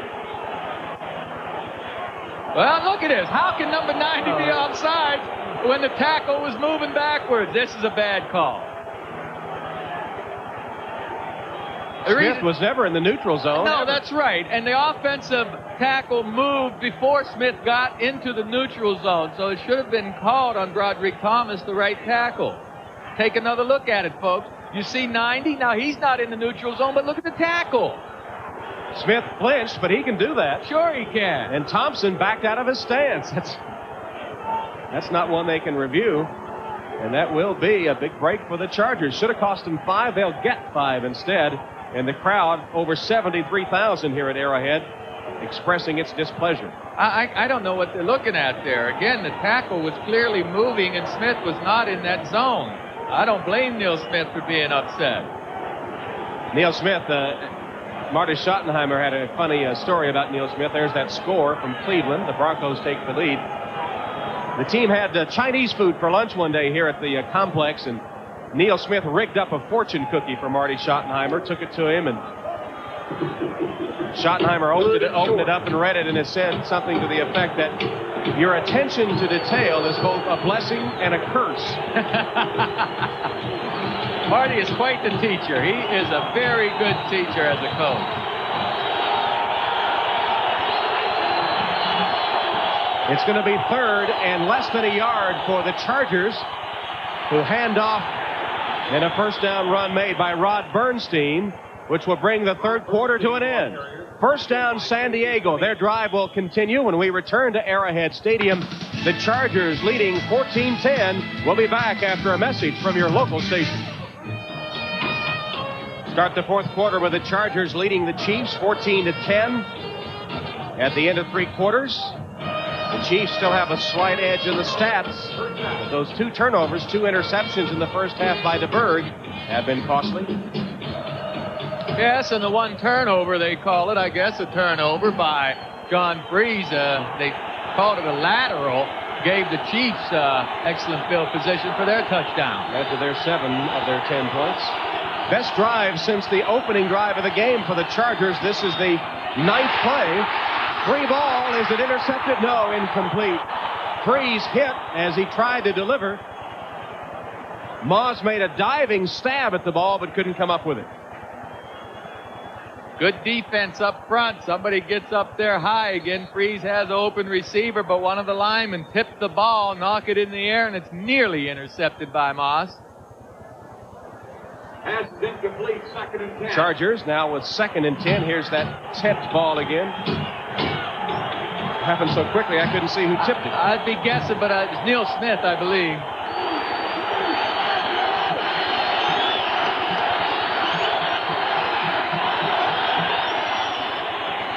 Butts.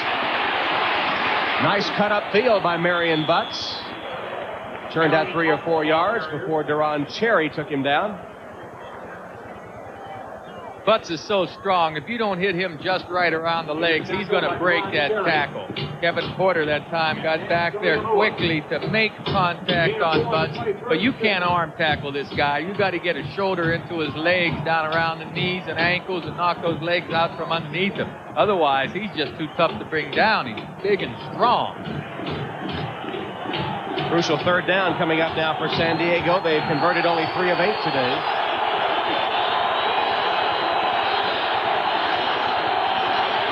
That's the only setback. McEwen in motion. Blitz coming. Freeze, pass, intercepted. Intercepted by J.C. Pearson. And they'll rule him down by contact at the point of the interception. But Pearson picks off John Freeze. 2nd turnover today by the Chargers. As the Chiefs defense coming up with a big play. Pearson, of course, on the left side of the screen is taking Albert Lewis' place today because Lewis is hurt. It's an inside post pattern, but my goodness, J.C. Pearson just fought his way to the inside to make the diving interception.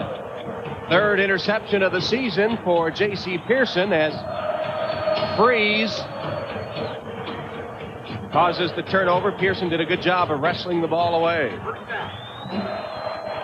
So the Chiefs down by 4 points with 13:57 left in the game. Take over with the ball on their own 24-yard line. Fake the word. Vlasic. Plenty of time. And completes a Harry. Penalty flag, a late one comes flying in.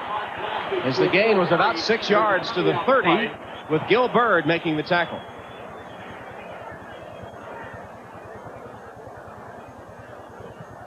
Number 86 had gone out of bounds, came back in, and was the first to touch the pass. That makes the pass incomplete, wash it down at the previous spot. Good explanation by Gordon McCarter on that one. Let's see if he did go out of bounds. I think Gil Bert should get credit for forcing Harry wide here. You see him break to the outside. Now, does he get out of bounds? We can't tell from this. It didn't look like he was even out of bounds from this angle, Tom. Let's check it from this angle. Can you see if he's out of bounds? No. 2nd and 10. Couldn't see on that. And you were screened by the players on the sideline on the other view, so impossible to say for sure.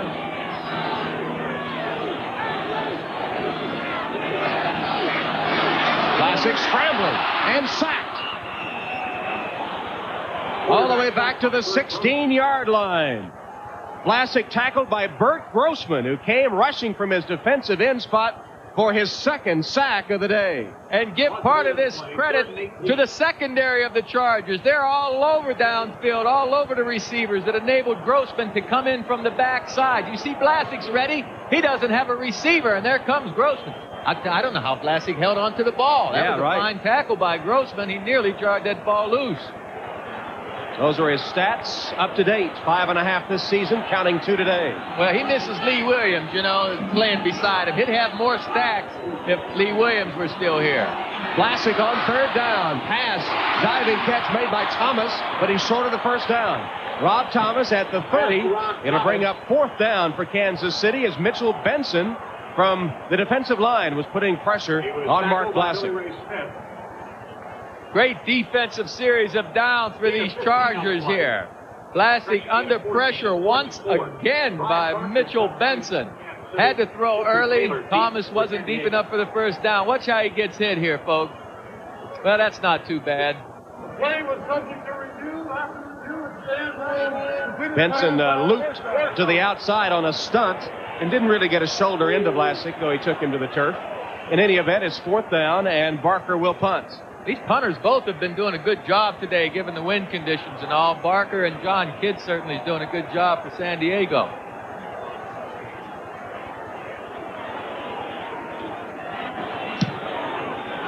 Another good punt. Kittrick Taylor from his 29. Nothing there. 41-yard kick. Penalty flag on the play.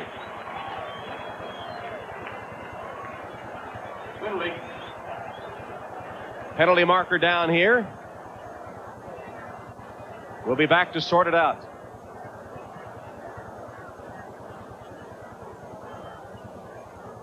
Yard punt. Well, we're still here. We're going to sort it out before we go.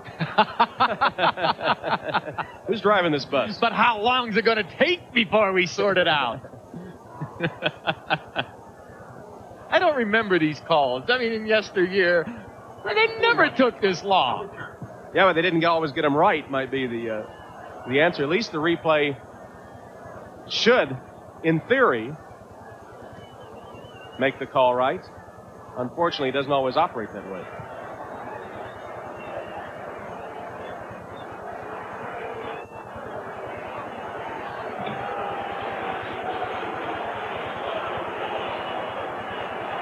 Personal foul, number 24 on the receiving team, hitting a man out of bounds during the kick. The penalty is 15 yards from the dead ball spot, 1st down. Stanley Richard called for hitting a man out of bounds. I don't know how you do that during a punt, but well, put the Chargers deep. Imagine that Richard was close to the sideline trying to hold up someone who was rushing downfield, and the guy just stepped out a little bit, and Richard just hit him a little bit out of bounds. You know, you could say it's a rookie mistake, or you could say he didn't know where he was on the field. It puts the ball back to the San Diego 16-yard line. They'll have possession when we return to Arrowhead.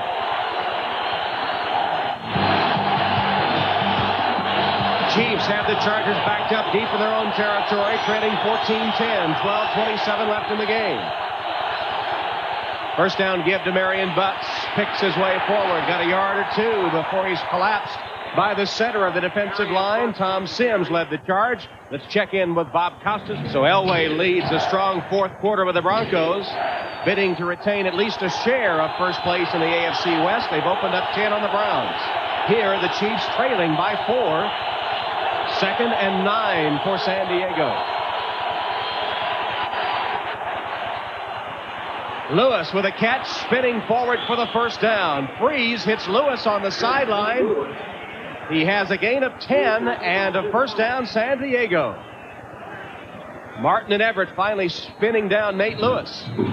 On the left side, Lewis will have Everett turned around. Everett was expecting Lewis to go deep because of his speed. And, of course, Lewis broke it off and caught the perfectly thrown pass from Freeze. That was a big first down. That might slow down this Kansas City defensive momentum.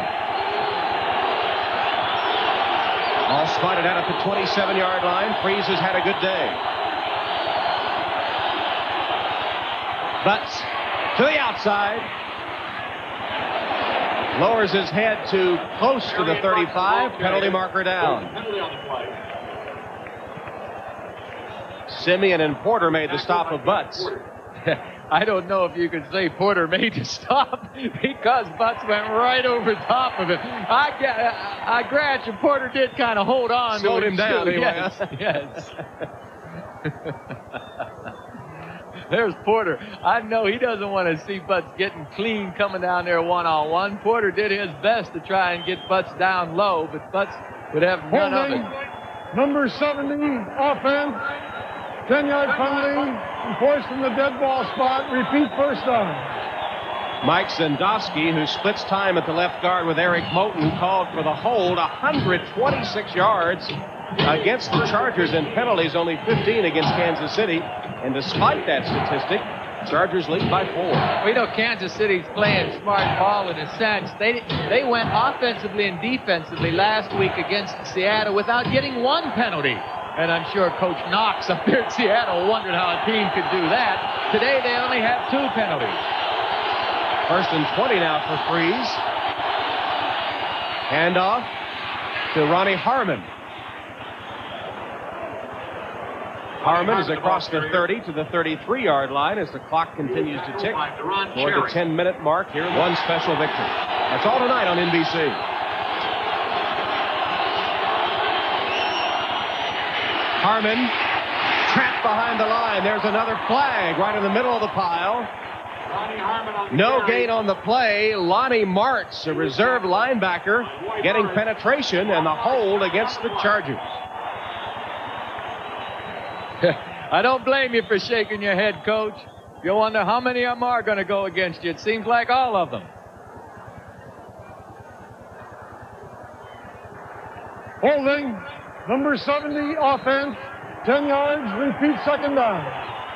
Zendowski once again gets the holding penalty. That's 2 in a row, and Kevin Porter has a shoulder stinger. Watch number 70, folks, on the outside. He has his left arm kind of holding Neil Smith in there, and he gets called for it immediately. Kevin Porter is going to return. He's back out there now after he was run over by Marion Butts a couple of plays ago. Boy. He's back on the field. There is Kevin Porter. It's 2nd down and 13. Screen pass to Harmon. Ronnie Harmon with a head of steam is close to a first down. The screen developed very well. Freeze got rid of it, and then Harmon turned it on for 14 yards. I don't know how you let Harmon get out there on the left side of the screen all alone. You've got to watch for that number 33. He faked a nice block. He actually did hit Derrick Thomas, and then Harmon let him go and put some nice nifty running down to make this first down.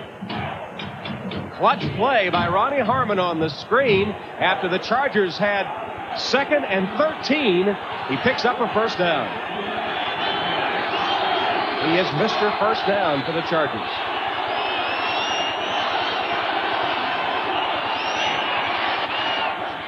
I think he one-hopped it. Taylor comes up with a football, but did he short-hop it? What's the ruling? Well, let's wait about 10 minutes and find out. Cold. You're very cold. Well, let's take a look. This is a nice offensive formation. They have 3 guys out there, only 2 defenders. Does the ball hit the turf before the catch? Oh, my. You can't tell. Now what do we do? No, we wait and we wait. Well, if that's all we have, you got to go with the officials because that's certainly inconclusive from our view. And it is ruled incomplete. 2nd and 10.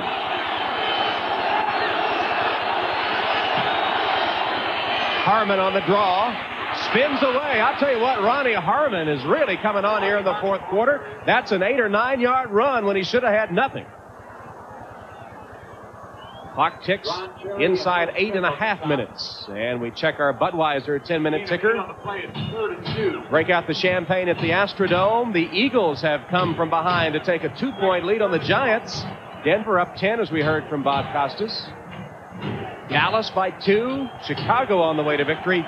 And Indianapolis, what's that, the 2nd win they'll have if they can hold on? Well, if they can hold on, New England, remember, beat them last year and started the season with a win against Indianapolis, so New England's had their number. Timeout taken by John Freeze. He was running out of time on the play clock. Henning and the Chargers trying to hold on.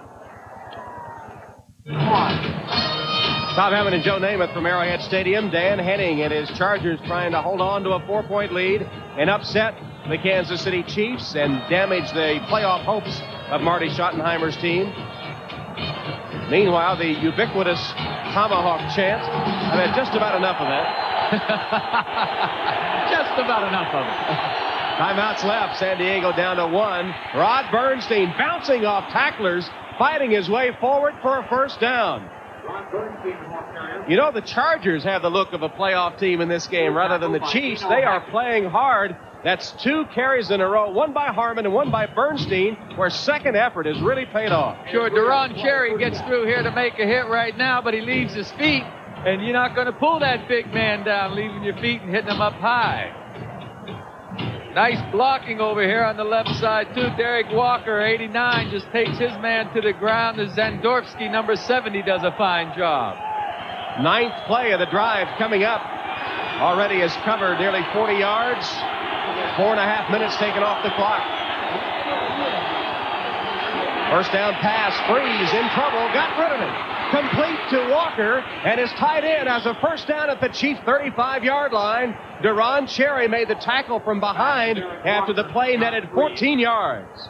John Freeze, heads-up play. You don't see many passes going to the tight end, Derrick Walker. Watch the pressure that Salamua, number 97. Whoops, wasn't Salamua. It was somebody else from the outside, but Freeze stayed in there calmly, didn't like his first receiver, came back to his tight end for the big gainer.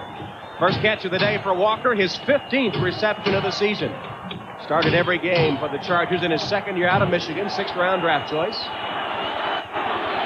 Freeze has hit 12 of 21, 134 yards, a touchdown and an interception. Marion Butts grinding it out now. The clock toward 6 minutes. Stay tuned for the second half of the doubleheader. The Bills and the Raiders from the Coliseum in Los Angeles. And Tracy Simeon. Great matchup there. The 11-2 Bills, the 9-4 Raiders. The Raiders need to win to keep a share of first place in the AFC West because the Broncos have opened up 10 points on the Browns in Cleveland. Of course, Kansas City a game behind those two and can't afford to stumble against a San Diego team that's won only 3 games. This would be back-to-back home losses for the Chiefs. Bernstein burrows his way inside the 30 down to the 28-yard line. And now less than 5.5 showing. The Chargers, remember, opened the game with a very impressive long time-consuming drive.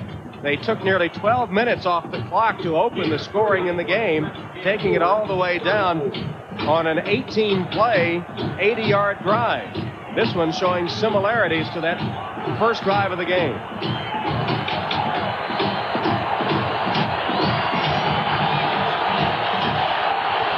Chiefs need a stop. The fans know it.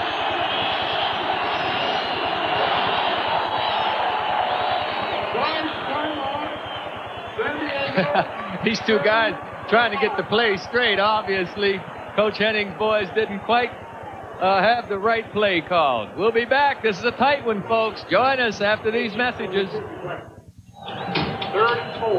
Carl Peterson of the Chiefs pacing back and forth in his box, trying to sweat this one out. His Chiefs trailing 14-10. And back in that pack, Lamar Hunt, the owner of the Kansas City Chiefs, bought them from Dallas when they were the Texans in the old AFL. They need this win. This drive began at the 12:27 mark. Almost intercepted. Oh, Pearson had his second and had a long way to roam down the sideline and could not hold on.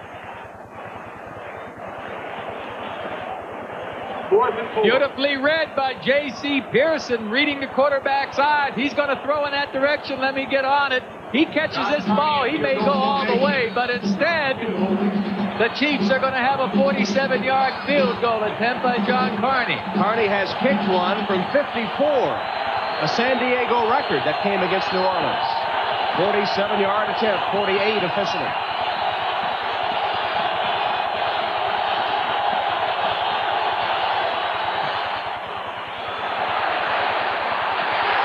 And it's no good. The Chiefs still alive, trailing by 4. They'll get the football with 4:39 left in the game. Final score in from Cleveland. The Broncos will retain at least a share of the AFC West lead. They're up 17-7. That's now final. I tell you, the wind, it does affect the ball. The wind's blowing across in that direction. Making excuses for Carney? I guess so. I don't know. Maybe he should have started it out farther to the right. Green Bay 13. Just missed, just wide.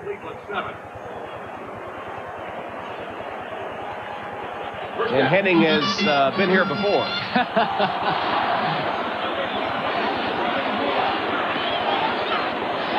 Harvey Williams in the backfield, the lone setback.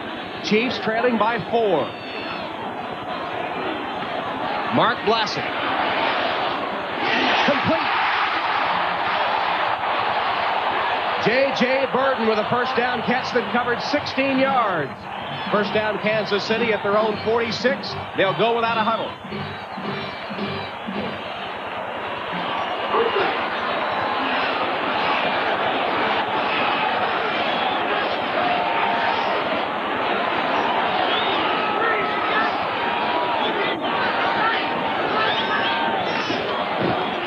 Harvey Williams.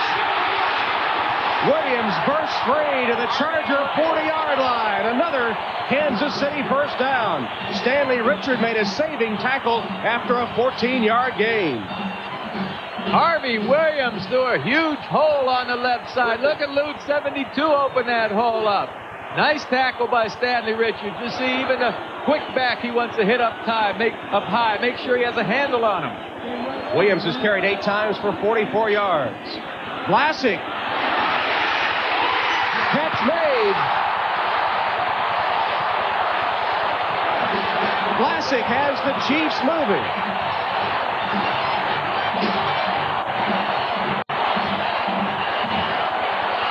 J.J. Burden, who made the catch, is shaken up. Vlasic puts the ball out there for Burton, make the adjustment, and he does as Sam Seal kind of overruns the play, and then Richard comes across to make the tackle. At the top of the screen, number 88. He'll slow down and make this catch. You see, right there, Seal was in good position, but didn't know where the ball was. And Burden injured after making the catch. The ball will be at the 16-yard line.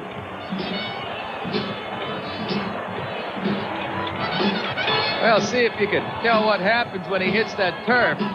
Really can't see right now. I don't know. It'd just be all speculation or guesswork on what he heard.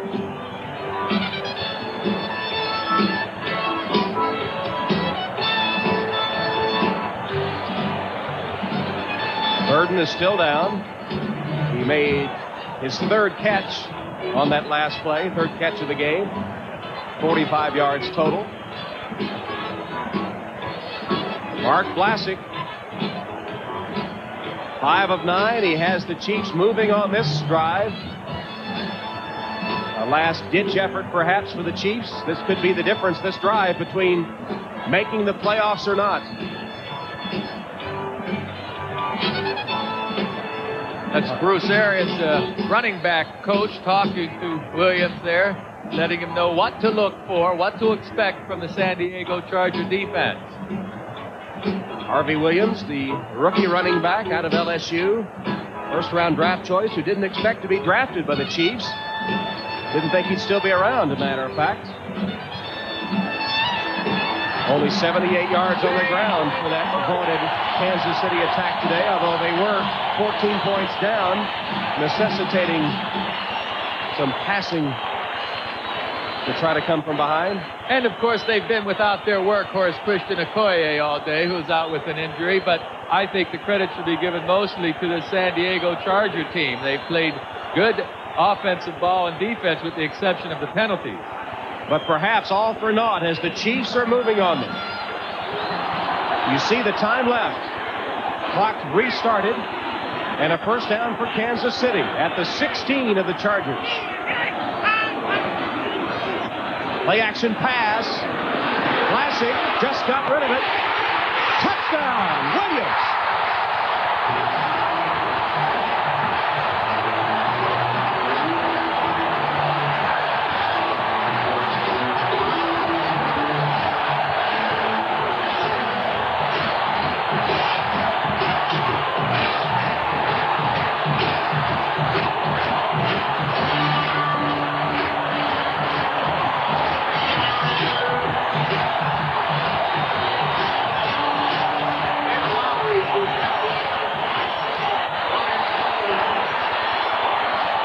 DeBerg joins the celebration despite being benched in the second half, as with Mark Vlasic at the controls, the Chiefs cover 70 yards in 4 plays, including a 16-yard pass Vlasic to Williams. Lowry's extra point attempt is good. And for the first time in the game, the Kansas City Chiefs have the lead. Harvey Williams got some information from his running back coach, Bruce Arians, and then he snuck out to the left, up the center of the field. Now he's going to break back to the left. Timing is critical on this, as well as the pass, smartly thrown by Vlasic. So you see Williams had fooled everyone. Vlasic knows he's got a man open. Check his reaction out.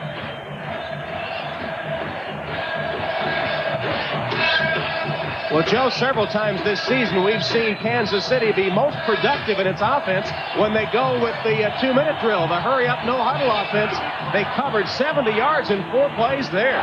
Well, they went to that no-huddle a couple of times, which you can do when you're at home, because the crowd makes a major difference. You can't run a no-huddle if you can't hear the plays called out there. So Kansas City doesn't use that no-huddle offense, and they've used it at home successfully against the Buffalo Bills, against who was it? Not Houston. Oh, boy. Well, folks, take my word for it. They used it successfully at home another time. Well, it's been a long afternoon. Finally, a chance for the Kansas City faithful to celebrate. Final score from Chicago. The Bears beat the Packers 27-13. Harvey Williams, coached by Marty Schottenheimer and the Chiefs staff at the Senior Bowl. They got acquainted there, and Kansas City drafted him.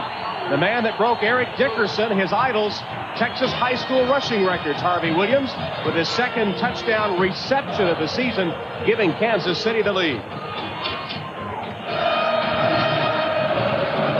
Lowry's kick, a low line drive, takes a bounce.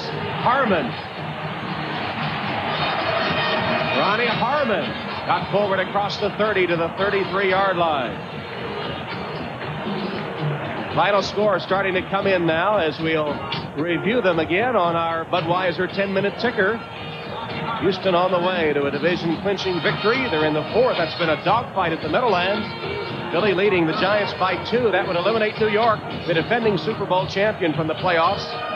Denver has won at Cleveland with a 4th quarter explosion. Dallas a final win, so does Chicago. And Indianapolis looking for its 2nd win of the season. Chargers with no timeouts, now trailing, and 2:51 left. Freeze dumps it to Harmon. Ronnie Harmon skips, avoids a tackler, and then ducks out of bounds at the 45-yard line. That was nice. I mean, that is really heads-up play by Ronnie Harmon. He wanted to stretch it out and get some more yardage. As soon as he saw he couldn't, he took it out of bounds to stop that Clark. Heads-up play, left side of the screen. Now what? Harmon's going to say, let me see, can I get upfield here, take it some more? Nothing there. So he goes back out, stops the clock. Ball across the 45 of the Chargers. They need a field goal to tie. No timeouts. Breeze with plenty of time. Kittrick Taylor, the intended receiver, covered by Kevin Ross, and the pass incomplete. Covered by Kevin Ross. 2:37 left. And a 3-point deficit facing the Chargers. Well, this is where you've got to worry about Derrick Thomas if you're a San Diego Charger offense. I mean, it is a must-pass situation, and the Chiefs know it, and this is where Derrick Thomas thrives. Coming into today's defense, Kansas City, one of the best in the business.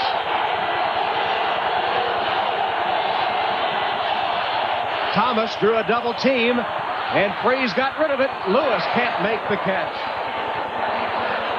Lewis covered by Kevin Ross. Kevin Ross was covering Nate Lewis. Just couldn't quite get there. Ross is in excellent shape, but then Lewis closes the gap. The ball's a little inside. You'd like Lewis to leave his feet, maybe. Oh, I don't know. Had he left his feet, he might have stretched out there a little farther and made that play. Of course, San Diego's playing without their premier receiver, Anthony Miller. Yeah, their chief deep threat. This is 3rd and 10.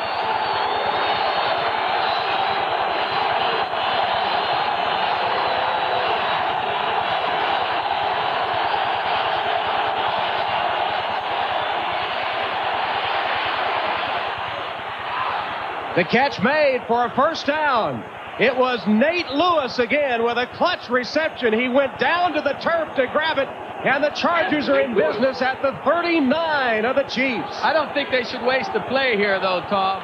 If they can comfortably get a good play off, they should, but don't run a play to stop the clock right now. It'll stop at the 2-minute warning.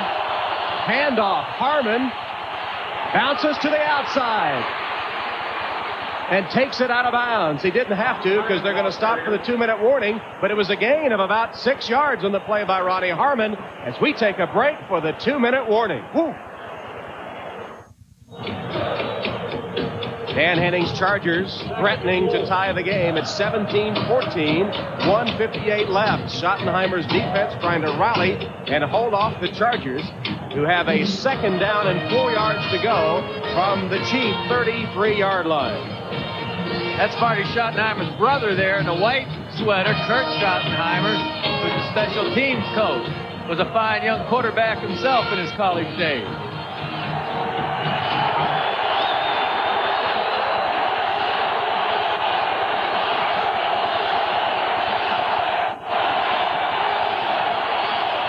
Hand off to Butts, Marion Butts, to the 30-yard line, a yard short of the first down.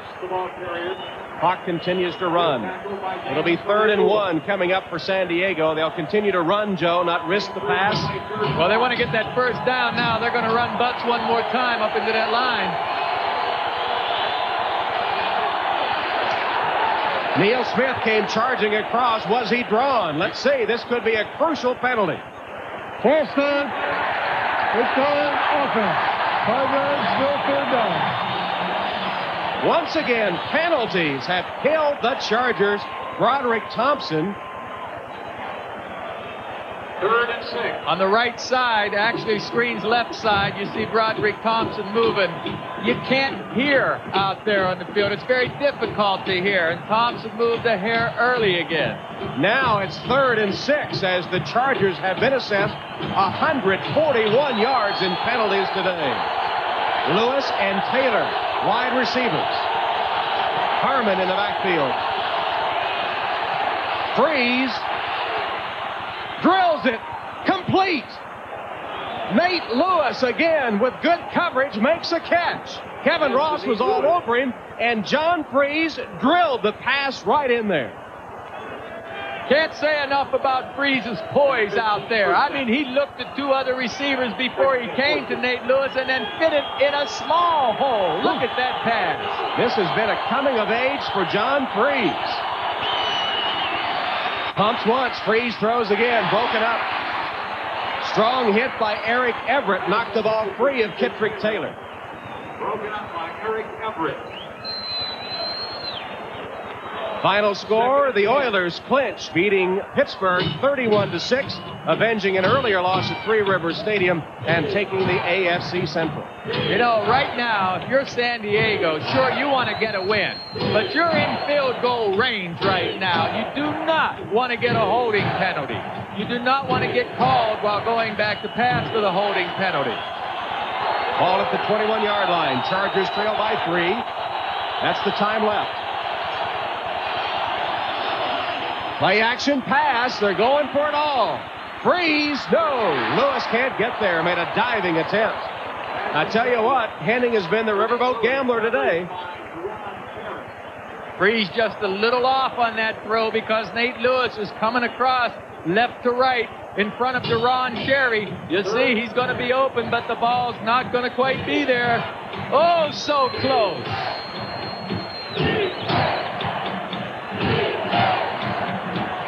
Third down coming up. It's 3rd and 10 from the Chief 21-yard line.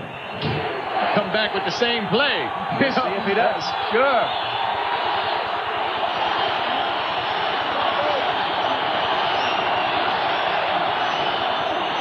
Pressure, got rid of it, complete. McEwen at the 20-yard line, and now penalty markers down. Everett tackled him, and then the penalties come flying. This could be real big. If this goes against Kansas City, it's going to give the Chargers a chance for touchdown. They're already in field goal position, and it is a personal foul against Kansas City. A crucial mental mistake by Schottenheimer's Chiefs.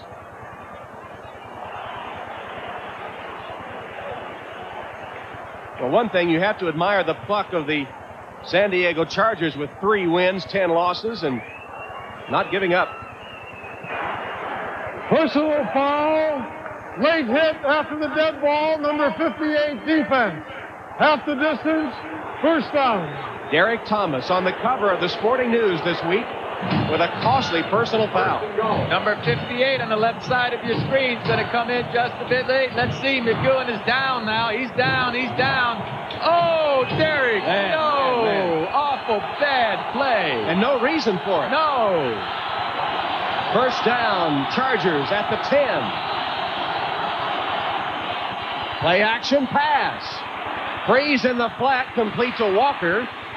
No gain on the play. Thomas made the tackle. See the time left? The Chargers have no timeouts. They have plenty of time in this situation, however. They can run a play, a legitimate play, without a clock play right now. Take your time. Be cool out there, John Freeze. He has been cool.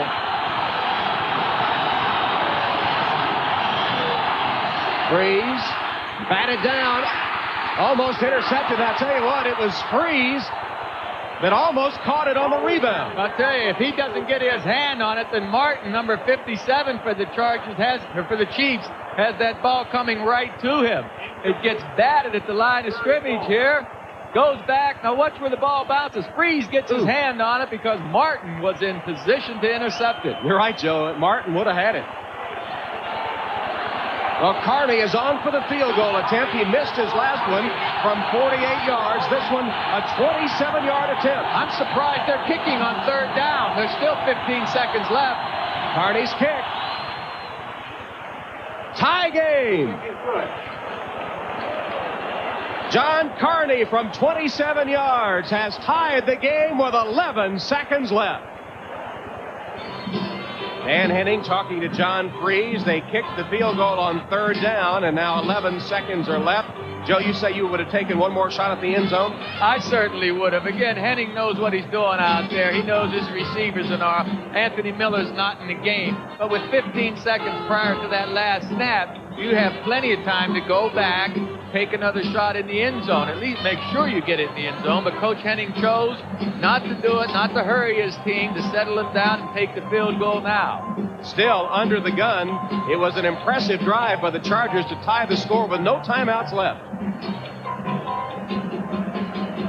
Kicking off for San Diego, John Carney. Drive covered 57 yards as they tied the score, as the Chargers operating without any timeouts.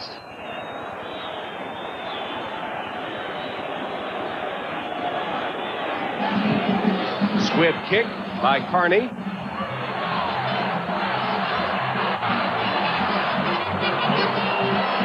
Dancing around and not much doing there. As it was returned by Saxon, one of the up men. 6 seconds left as we head presumably to overtime.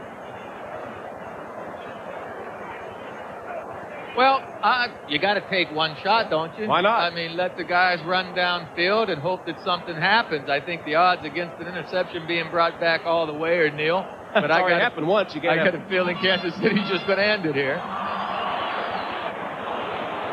They're in a formation just to down it and head into overtime to decide. Well, we told you this was a shootout in the wild, wild west, and it's just that as we head to overtime. 17-17. The earlier meeting was a one-point affair. Kansas City winning 14-13, and the Chargers have played everybody tough, especially their AFC West foes. And true to form today with a drive of 57 yards to tie the game with 11 seconds left, and now the coin toss to start the overtime. Gordon McCarter will officiate.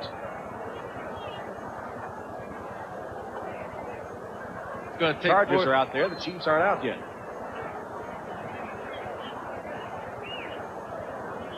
Boy, Freeze has been impressive, hasn't he? He has. He's kept his poise back in that pocket. Time and again, he's come off of covered receivers and went to the open man. He's really improved vastly since the beginning of the season. 17 of 32 for 177 yards, a touchdown and an interception. You know, and I also like what John Freeze showed last week with that very painful ankle, unable to practice all week. He gutted it out a whole game, took a beating, went out there, and I think that shows the teammates. Tails, call it in the air. Tails is the call. Heads is the coin. Your choice, you want the football? So Kansas City will have the ball first in overtime. We're tied 17-17. And we'll be back for OT after a word from your local station. Overtime coming up in Kansas City. The Chargers and the Chiefs tied at 17. John Carney. John Carney tees it up to get the overtime underway. Stratford waiting at his own goal line.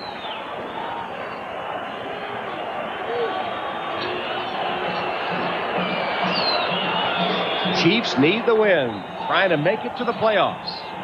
There's their record in overtime. Stratford from the 10. Troy Stratford to the outside. And finally knocked out of bounds. That was a saving stop by Donnie Elder because Stratford almost broke free down the sideline. As it was, he returned it 23 yards. Run out of bounds by Donnie Elder. 23-yard return. Said Stratford, it was Elder that brought it back 23 yards. And the Chiefs have the ball at their own 33-yard line. Coming up when this one is over, the Bills and the Raiders already underway at the Coliseum.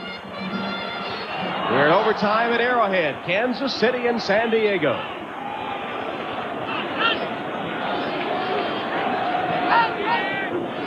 Mark Vlasic, play-action pass on first down. Completes it for a short gain to the 36-yard line, and then Gary Plummer leads the charge, collapsing on Pete Holohan. A little fracas breaking out, nothing serious.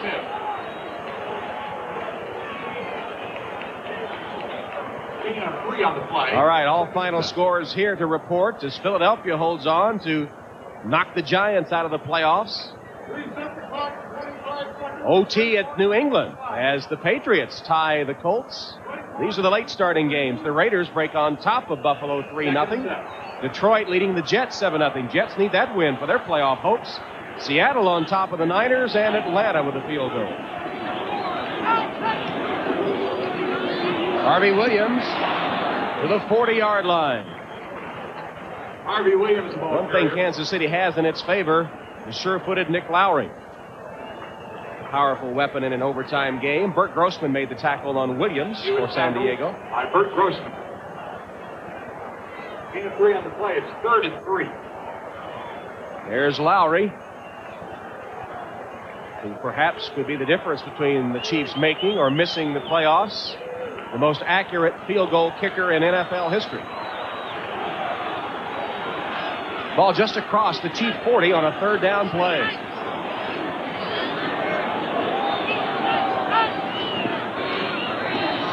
Vlasic dumps it complete to McNair. Todd McNair, second effort, bouncing off tacklers, close to the first down. This spot will be crucial for Kansas City. Well, it's going to be 4th. It's short. They've got a punt. McNair tries to fight his way upfield. There's good defensive coverage over there by Bayless, but Bayless can't handle McNair's swift move, and then McNair keeps fighting, but he's going to come up just a hair short. Carrington makes the tackle. Carrington finally able to stop his momentum and drive him back. And now Barker will punt. Lewis is deep for San Diego. Lewis replacing Kitrick Taylor in a punt return and has to chase that one down, backpedaling. Takes a good Kansas City bounce. Oh, out of bounds inside the 5. Oh, did Barker put the English on that one?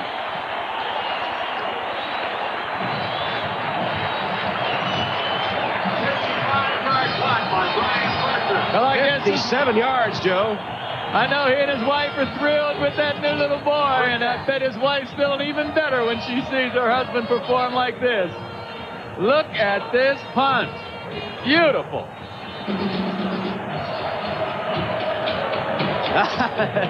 Saying hi to his wife, who gave birth, his wife Leah gave birth to their son Colin yesterday.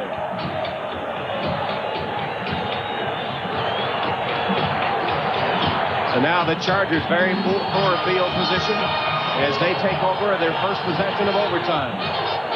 Each team allotted 2 timeouts in OT. Marion Butts, the setback, lined up in his own end zone. And Freeze will pass. Oh, a diving catch by McEwen to the 20-yard line. What a clutch play after clutch play. Tom, it's wonderful. I mean, that was a beautiful catch. We just saw a great punt. Now watch McEwen. He's going to get his hands on it, then leave his feet. He's able to hold it. Look at this catch out in front of him. Oh, that was nice. 16 yards brings the Chargers out of a hole. McEwen with a diving reception.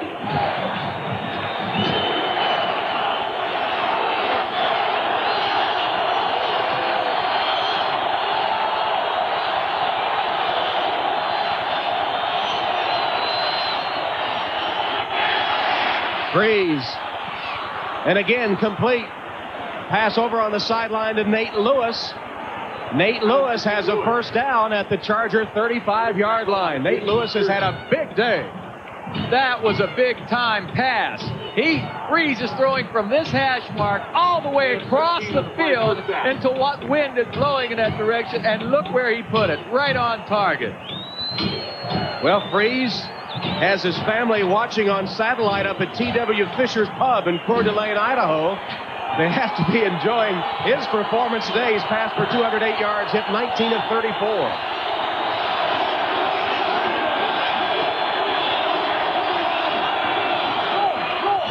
Marion Butts, not much, 2 yards at best. Marion Butts, the ball carrier. Sally Amua from the nose makes the tackle and got some help. Neil Smith got a piece of it, so did Bill Moss, that entire KC front, getting part of the tackle. Butts has carried 16 times for 57 yards.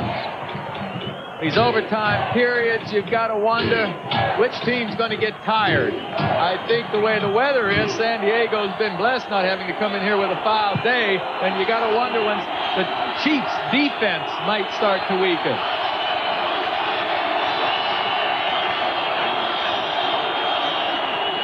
Marion Butts had a hole for a moment. It closed, and he gained only 2 to the 40. Tackled by Dino Hackett. Dino Hackett, the defensive inside linebacker, the veteran out of Appalachian State, who is number 3 on tackles on this team, made the stop there. Boy, is he a worker. I tell you, he doesn't have the blazing speed of some linebackers, but he has the savvy, boy. He's tough. He stays in there. He's smart. He knows where to go. He's not fast, but he is one tough football player. Sean Jefferson sets wide to the left. We haven't seen much of that rookie San Diego receiver today. Freeze almost intercepted off the hand of Ronnie Harmon, the intended receiver. And that'll bring up a 4th down for San Diego. Well, that's one of those plays where your quarterback thinks the receiver's going to keep coming. The receiver reads the defense and pulls up. Freeze puts that ball inside thinking Harmon was going to keep coming another step, and it was too far for Harmon to reach. So now John Kidd will punt on 4th down. Troy Stratford awaits the punt at his own 15. Kidd's averaging 45-plus yards today. My goodness, on the season, he's only a 38-yard punter. He had a real poor game last week, so he's made amends today. Woo! High sailing kick. Good kick by Kidd. It bounces at the 2 and bounds into the end zone. On the touchback after a 60-yard kick, Kansas City will have the ball at its own 20-yard line. Well, it's been a thrilling game in Kansas City. And out at the Coliseum, the Raiders have taken an early 3-0 lead on the Bills. We'll be switching to that game at the conclusion of this overtime affair. Take a moment to thank our teammates in the booth. Sweet Mom on Stats, Don and Phil Wilsey, our spotters today. First down, Kansas City. Dan Henning. Give he and his Chargers credit. They have fought tooth and nail, win or lose. No give up on a team that's only won 3 games. Now, but both of these teams got to be showing a little wariness here. Vlasic. Gain of 2 yards on the en route to J.J. Burden. Tackled by Sam Seal. Seal was right all over Burden for the short gain, and so Mark Vlasic, who has gone all the way at quarterback in the second half, after Steve DeBerg suffered through a 2-interception first half, has scored 17 points, or has engineered 17 points, one of them coming on a 1st and goal from the 1 after a backward pass. Vlasic, though, has been the man responsible for all the points. Billy Ray Smith offside. Vlasic fell down, got up, and then threw it incomplete for Burden. But Billy Ray Smith charged across offside, 5-yard step off against the Chargers. Amazing, they're tied in this game with the penalties they've had.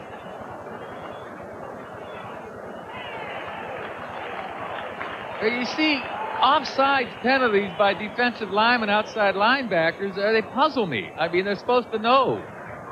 Offside, left defensive end, defense, 5 yards, repeat, 2nd down. I mean, these guys are supposed to know that you don't move until that ball is snapped. You see the ball out of the corner of your eye. But yet these Chargers have had 4 or 5 offside penalties, and each and every one of them have hurt the Chargers. 13 penalties, 141 yards against San Diego today. 2nd down and 3. Vlasic, complete. Barnett, 1st down, out of bounds at the 35-yard line. Donald Frank wrestles Barnett out of bounds, but Vlasic with a 1st down toss to Barnett. The race is on in the AFC for a wild card berth. The Kansas City Chiefs looking good coming in. Here are the contenders. Either Denver or the Raiders are going to win the AFC West in all likelihood. One of the others will get a wild card. Kansas City 8-5 coming in. Miami, the Jets, Seattle, and Cleveland. Cleveland a loser today. The Jets trailing. On a quick out, the pass complete to Burton. Everyone stopped expecting a flag for another offside. No penalty marker. The play stands. I think Vlasic dropped the ball. I couldn't see it clearly. Let's see. Does he drop? Oh, yeah. He drops the ball, keeps his cool, gets up and completes the pass. That was the problem. Vlasic dropped the snap from center. Turned out all right. Gain of 4 at 2nd and 6. Harvey Williams is the only setback for the Chiefs. Blitz coming. Chiefs pick it up, and Vlasic down the sideline completes a Harry. Emil Harry has it at the 30-yard line. Sam Seal had good position all over him, and somehow Emil Harry made the catch in traffic for a Chief first down. You credit your pass protection and a perfectly thrown pass by Vlasic. Look where he put that football. Sam Seal, the defender, was in good shape, but the ball is in the perfect spot, and Emil Harry makes a nice catch. 27-yard gain. Vlasic didn't see the end of it, but he has it now. They'll spot it just short of the 30-yard line. 5th catch for Emil Harry, 73 yards. Already inching into Lowry's field goal range. That play will be stopped. No play there. Delay of game. Delay of game. Offense before the snap. 5 yards, still first down.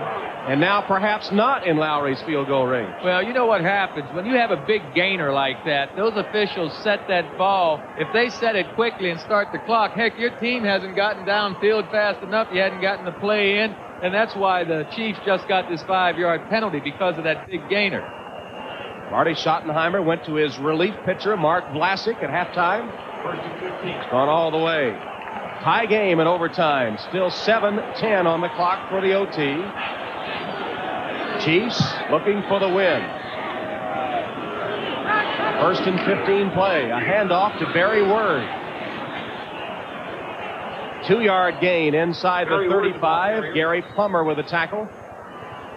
Are they playing for the field goal, you think, Joe? No, I don't think yet. I think they're playing to try and get 6. I mean, they get in field goal position, they'll play it conservatively and certainly give Lowry a try, maybe even on 1st, 2nd, or 3rd down. But right now, from this field position, they'd like to get a lot closer. Lowry 19 straight, including 1 today. Bill Jones, who is the blocker out of the backfield for the Chiefs, shaken up. Even overtime, Indianapolis. And we'll take a break. We're in overtime with the Chiefs trying to get the win. New Orleans 14. Nick Lowry could be the man on the spot. He's the Kansas City kicker. The Chiefs have the ball at the 34 of the Chargers. Coming up right after this one, we'll see the Bills against the Raiders. Jay Schrader has hit Tim Brown with a 78-yard touchdown pass in that game. But then Al Edwards of the Bills took the ensuing kickoff and ran 91 yards for a touchdown. And so it is 10-7, the Raiders leading the Bills, as we look at all the scores again on our 10-minute ticker.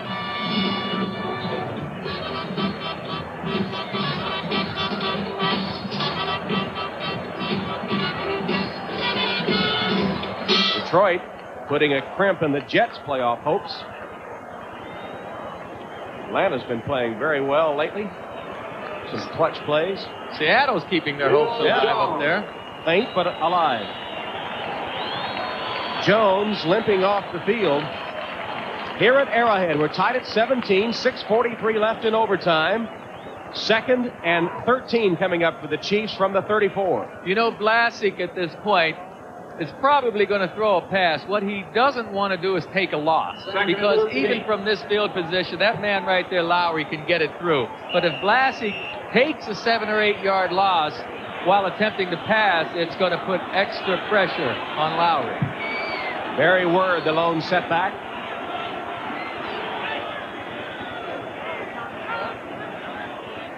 Vlasic under pressure on the fade route behind the intended receiver, Barnett. He just had to get rid of it in a hurry. That was right. That was very heads-up play by Vlasic right there. He felt that defense coming. He knew he had to release it early because he does not want to take a loss here. He doesn't want to put his team farther back. And if the receiver's looking for the ball, he might be able to get out there. Now, that was good coverage and just a good defensive play by the Chargers. But just what you mentioned from Vlasic, with Grossman bearing down on him, he knew he did not want to take the loss. Now it's third down. 3rd and 13 from the Charger 34. The playoffs could hang in the balance.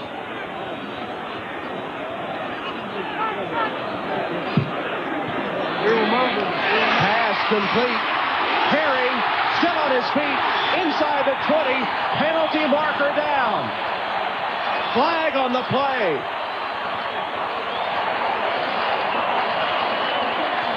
Pass to Real Harry. There's a penalty on the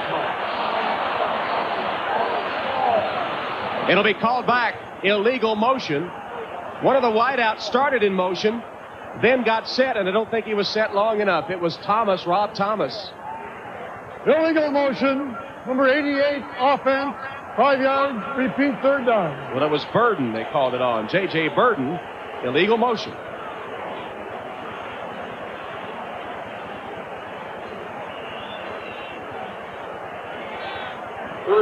So now it'll be 3rd and 18 for Kansas City. The ball all the way back to the 39-yard line. Very costly miscue.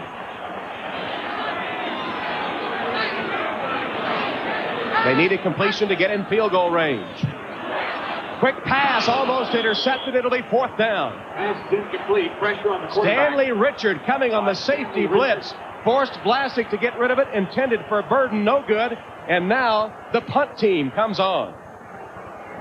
Penalties, penalties, penalties. They kill you. Turnovers kill you. That silly penalty the last time on Burden took his team, well, away from a easy field goal attempt. Put him in a tough situation. Now they have to punt. There's Lewis deep. As Barker sends it on its way. Fair catch faked. The ball into the end zone or on the 1-inch line. Down inside the 1. Ball was down by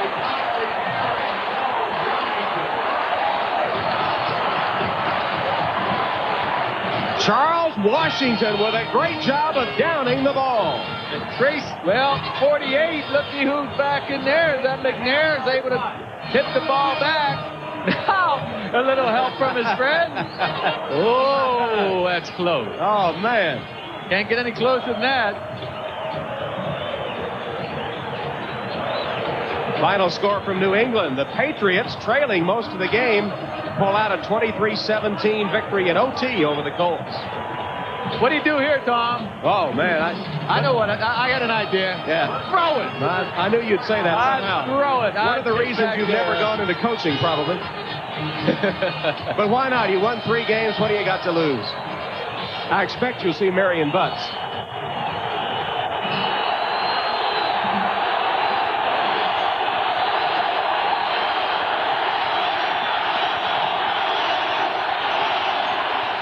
Butts. Didn't get much. Have you ever seen an overtime game decided by a safety? I haven't seen any. I imagine it's happened. I think the Jets were involved in one in a preseason game. I don't know if it's ever happened in a regular season game. no gain on the play. 2nd and 10. I just think there's so much field for the Chiefs to cover right now that your chances of getting it out of there are better trying to hit a wide receiver on a deep turn in or deep turn out pattern. 2nd and 10, inside the 1. 5:07 left in overtime.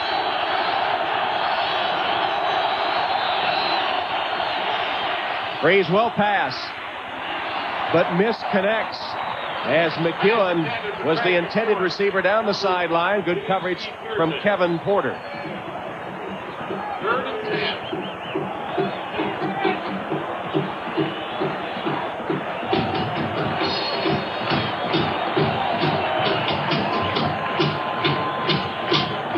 Who's that? I don't know him. I mean, is that a Chief or is that a Charger? What is that? Well, I see a big KC on his back, which is usually and front. Pretty good clue. A KC raccoon? I guess. He was out on the field beating up on a Charger dummy to open the game. Big third down play.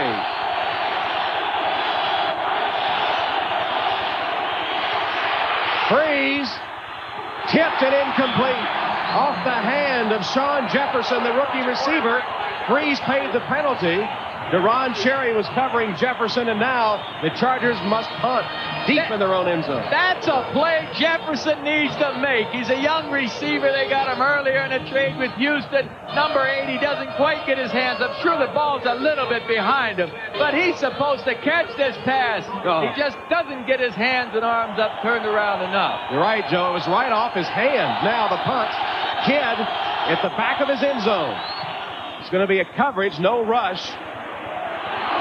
Stratford out of bounds at about the 32. 42-yard kick. Gary Plummer on the tackle, special teams. And now the Chiefs just a first down away from a Lowry field goal range. Chiefs will be playing without Bill Jones in the backfield. Injured his right ankle. And Lowry limbering up. I wouldn't even take a chance in putting it in the air. I tell you, with this guy's credentials, Lowry, the most accurate kicker in the game, you run a few running plays in there and give him a chance to get it through the field, through the uprights. Saxon and Word in the backfield. Vlasic has missed only 4 passes in the second half. Barry Word. Chargers ready for him. Give him a gain of 1. Barry Word, the ball carrier. Nick Lowry has hit 19 straight field goals. By Martin Bayless. He's the Chiefs nominee for NFL Man of the Year, heavily involved in charitable activities, and the most accurate field goal kicker in NFL history. Now, Go ahead. do you want to put the ball in a certain area of the field as you run the ball here to put him in the proper angle? No doubt, and it's also predicated on which way the wind direction's coming, and Nick Lowry always tells Kurt Schottenheimer how to go about it, the special teams coach. Barry Word! Oh, my word! To the 1!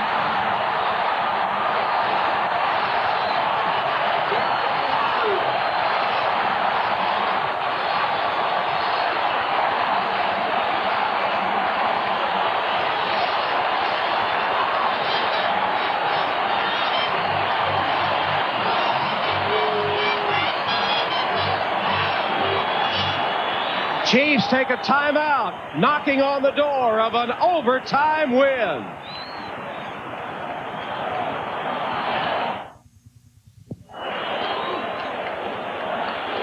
Nick Lowry on the field and now off again, coming over for a sideline conversation. Chiefs wasting no time getting him on the field after this run by Word. Grunhard, number 61, opens a nice hole in the middle of that line, and then Word is just relentless trying to get to that end zone. 12,000 left for next season. So come on and sign The forgotten man after leading the Chiefs in rushing last year, rarely used before Christian Okoye was injured. What are you waiting for? Making a key play in this game, taking it all the way to the 1. Lowry, perfect in this range. In fact, he hasn't missed this year inside the 40. He's hit 19 in a row. If anybody is automatic here, it is Nick Lowry. This could give the Chiefs an overtime win and keep their playoff hopes still intact. The carry by Barry Word is for 28 yards. And the Chargers, I tell you, you got to give them credit for playing a heck of a game today. I mean, they hung in there, and I think the penalties were the main factor in the demise of the Chargers, or at least in them not coming out on top today. Nick Lowry in field goal formation. Brian Barker holding. Barker will hold. Lowry will attempt from 19 yards. The crowd will tell us.